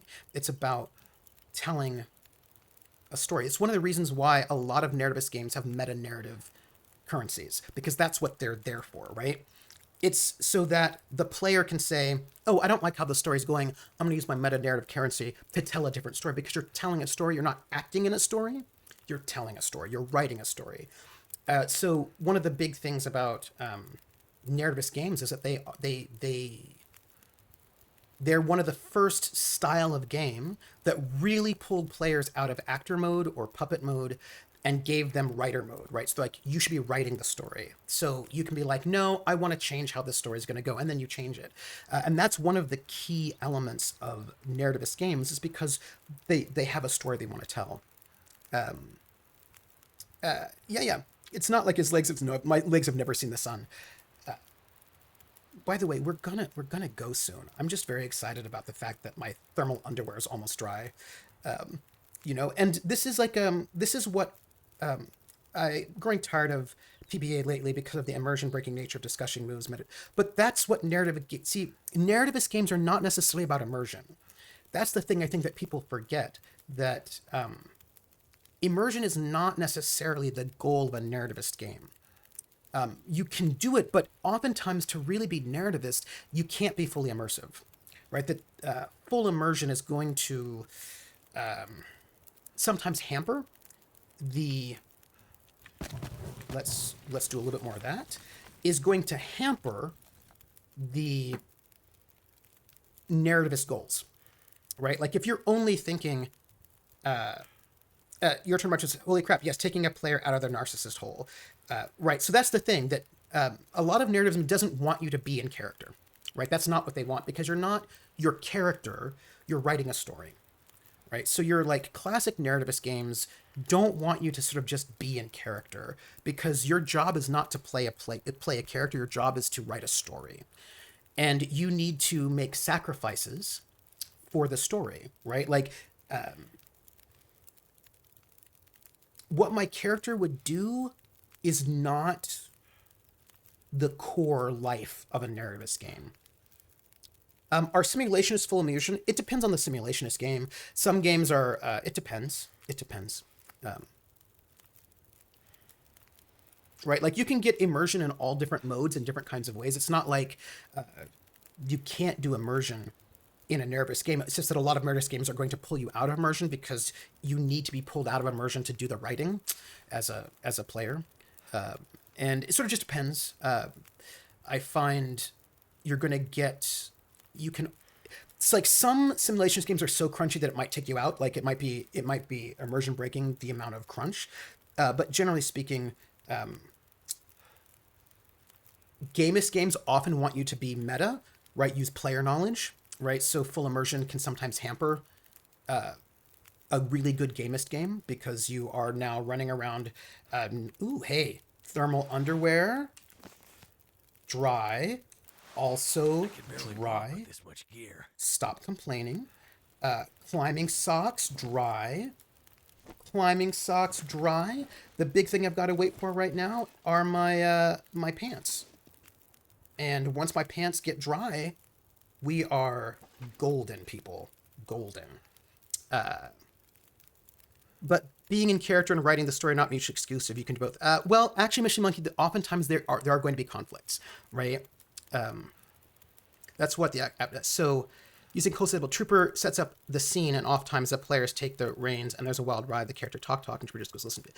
So yeah, I've been pantsless. So here's why being in character and writing a story can be in conflict, because the thing is that in character, there are things that choices your character would make, but that won't make a good story, right? It won't make a good narrative story. So think it's something like, here's a great example. A State of Affairs. I was playing my character, and my character's goal, what my character wanted, was to get reinstated, get his inheritance reinstated.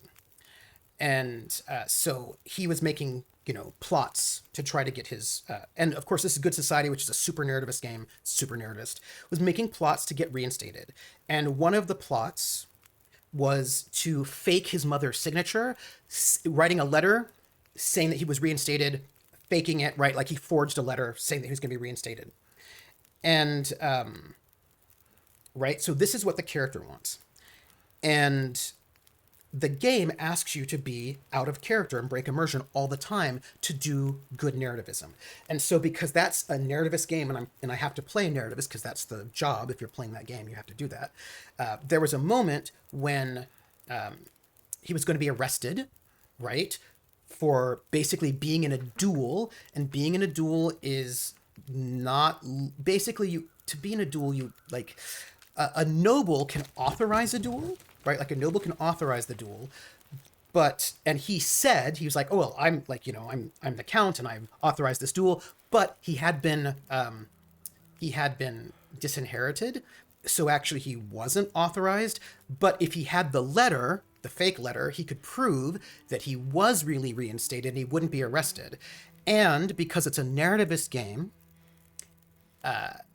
it's better for the story if my character is arrested and the letter is lost. So I use my little token to say, oh, the letter is lost, they can't find it, because we're only in episode 4, and he shouldn't actually get reinstated as per the narrative until episode 6. It's not a good character arc if he gets reinstated in episode 4 of 6. It's only supposed to happen by narrative at the end. And so I'm being asked as a player to step outside of my character and sabotage my character, do things that my character does not want to happen, break immersion so that the story, right, the narrative, works better. Because you're trying to follow the narrative conventions of novels and books and plays that have a 3 or 5 act structure, right? Where you start, rising action, climax, denouement. So it doesn't work per a traditional narrative structure, which is what narrativist games are about. It doesn't work per a traditional narrative structure for the happy ending to happen on episode 4. So as a player in a narrativist game, what you're going to be asked to do is to step out of character and sabotage your character, like do whatever it is you need to do to make sure that your character does not get that happy ending too soon, because that ruins the narrative, right? So it's very difficult to do full immersion in a narrativist game, and most of the times you can't, because there are meta-narrative concerns that make sure that you step out of character to tell the story, right? Because in a narrativist game, it's not about your character, it's about the story, right? Your character is not the priority, the story is the priority, and you make sacrifices to tell the story. Yeah. Oh yeah, like it's my, yeah. But yes, and that is this. Yeah, I'm good. Like once these pants go, like I'm almost done with my pants, and then I'm gonna go, and I'll feel good. I'm 12 years old. Every time I hear you, Coldrake. Nervous mode can often lead to being very antsy about boring moments, right? Because that's not what, like, you don't want that. That's not good for the story, right? In a narrativist mode, if you have Chekhov's gun in Act 1, it's gonna go off by the end, right? That's how it works, because you're working within. You're trying to emulate traditional narrative structure. And that means that characters will do stupid things when you need them to do stupid things. Characters will not hear things when they need not to hear those things. Characters will make bad choices, even if it's not in character, if it's better for the story. You're going to avoid boring things. You're not going to have things that don't further the story, right? Because as a player, This gear's starting to slow me down. your job is to tell a story. The story's the centerpiece, right? And you can like look at other things too, that's fine. But the centerpiece is the story, and you all make sacrifices, and then you all write the story together. Like you all write the story together, you all tell the story together. Like that's what you're here for, and you do that. By the way, we're gonna just pass time till ready, and then I'm gonna just drink this water, and then we can go, because we're at a good spot. Like we are, and sadly for our life, our heart health is not, our heart could be better than it currently is, but we do our best. We've got like 50 minutes. We're okay. Once you're asked to be an editor, you can start thinking about what to cut, right? Because you're asked in narrativist mode, you're often asked to be an editor, right, and a writer. I don't think anyone would have minded if your character would have been true to himself, but actually, it would have been a problem, right? It would have because you're not. That's not what the game is asking you to do. Instead of the story, it just means the story can focus on. No, see, Lassocratic, I think you're not getting the difference between narrativist and simulationist. Being true to your character is a problem sometimes if that problem is going to ruin the story. Brad does anti-story pro character stuff all the time in his RP, and but again, narrativist doesn't equal good, and simulationist doesn't equal bad. If you're a narrativist, simulationist equals bad and boring and not interesting. But there are people who like simulationism and for whom simulation is exciting. There are people who like gamism and for whom gamism is exciting. It's just that if you don't like simulationism, then simulation is not good for you, right? Like it's not going to tell a satisfying story. The problem is real life is much more interesting than a traditional for your turn, my turn for some people, right? Also not very interesting usually. Yeah, it's not zero. Yeah, I will save. Yeah, so there we go. And I think this is the thing that one has to remember, that narrativist is not equal to narrativist does not mean has a story, and narrativist does not mean good, and narrativist does not mean better. It's just a different style. And what I will say is, did I save? I feel like I didn't save. Did I save? I'm saving.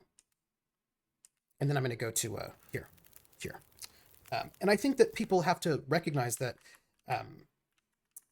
if you are a narrativist, a lot of things that are not narrativist are just not satisfying. They're not fun.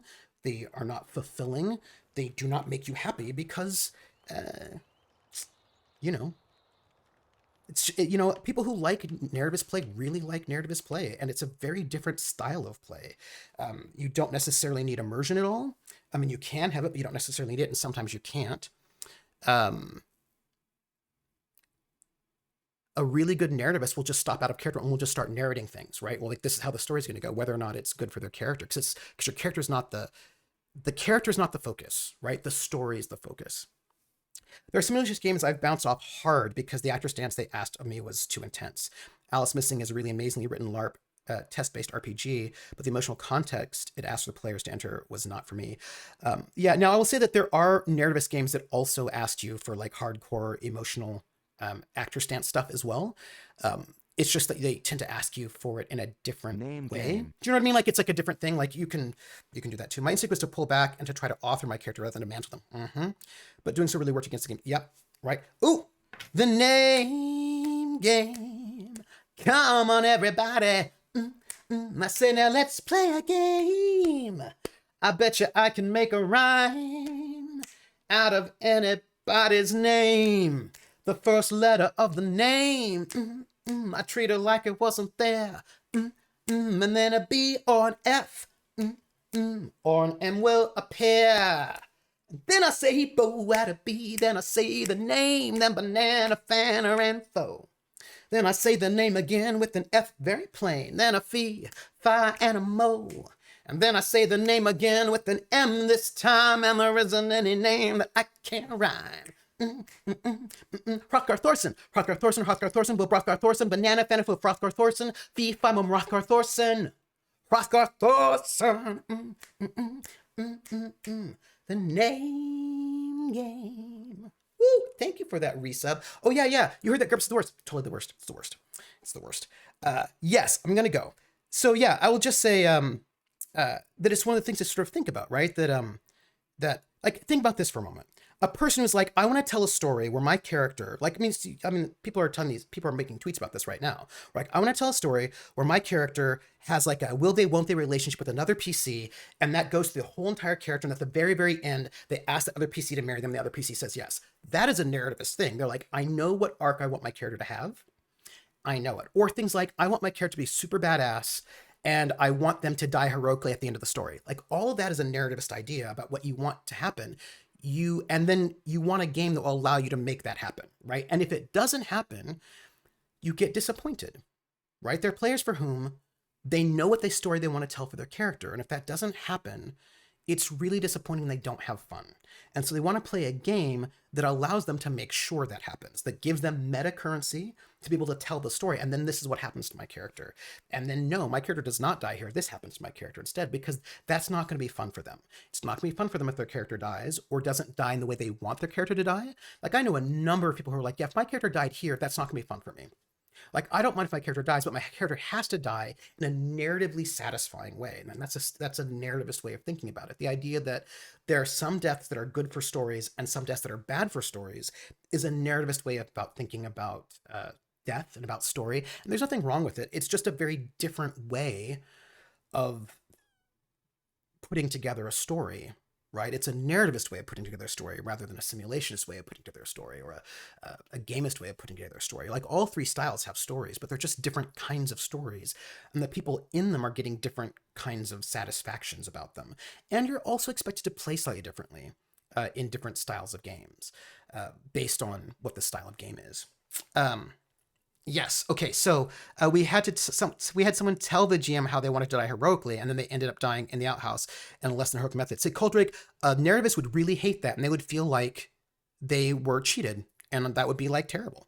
Crit Twitch is, oh, I can see that. I've never had that. I just hang on for the ride, mostly because when I played, I had no idea what I was doing. But that also means I don't have a backstory worth a penny. Yeah. No Joss Whedon leaf in the wind moments for narrativist gamers. Yeah, that's right. Yeah. Yes, that's exactly right. They'd be like, what was that leaf on the wind? They would be so mad. Nervous gamers would be really mad about that leaf in the wind thing. They're like, that was bogus. Don't like it. That was bogus. I thought it was bogus. Phantom Rollbooth says, the thing about GNS is that these are creative agendas. No one is one of them all the time, and no game is only one of them for every inch of its copy.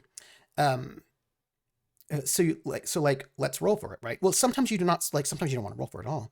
I would say Phantom Rollbooth, these are creative agendas, but if you go back to the threefold model, came right before GNS, they would say it's a triangle, and the further you get from one, the further away you get from the other two, right? So you could be in the middle and do all three kind of like, although some people would say that if you're doing that, you're not going to make a very satisfying game. But the further you get towards one, the farther away. You can't do all three all the way, because they actually are at odds with each other. So you can't basically be fully all three. You've got to, like, you're going to be somewhere on that triangle for any particular given system. Yeah, like a game where the end is decided by dice, but only the GM knows the result. I mean, there are a lot of different ways, but like, I would say, yeah, like, Good Society is really narrativist. It is, I don't think I could do that game in a simulationist way or a gamist way. Also, Cthulhu Confidential is really narrativist, and I could not do that in a simulationist way. I can't. The game is just not written to be done that way. I could try. What I can do is fake it. I can make it seem simulationist, make it seem like I'm being but it's just not. That's just not how the game is written. And if I want to play the game as written, it's just going to be a very narrativist game, and there's really nothing I can do about it. I can do some smoke and mirrors to give the illusion of a different style, but those two games, for example, are just not written in a way to allow you to do anything else. Like, there's just no way to do it. And let me tell you, I've turned Fate into a simulationist game, and I cannot do that with Good Society or Cthulhu Confidential. That's just not the way it's written. I just, like, those are written specifically that way. Some games have, like, are slightly similar, different spaces on that triangle, but some games are just not, you know what I mean? Like, they're just not, yeah. It's decided by the dice as a feature. Yeah. Okay. Food. But the thing is, though simulation generally, though not always, frowns on the natural 20 phenomena where you have a slim chance of success no matter what. I think it depends on the probabilities. It also depends on what you're simulating.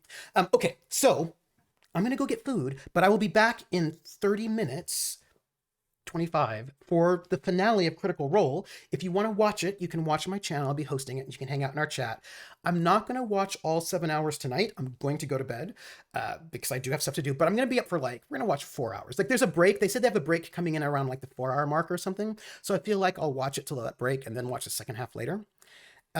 And then tomorrow at 7 p.m. Eastern on this channel, Trooper SJP, will be Necrobiotic, which is the Italian game. It's going to be me and Laugh Love Lindy playing tomorrow with Penny Furtail, Mitch as our GM.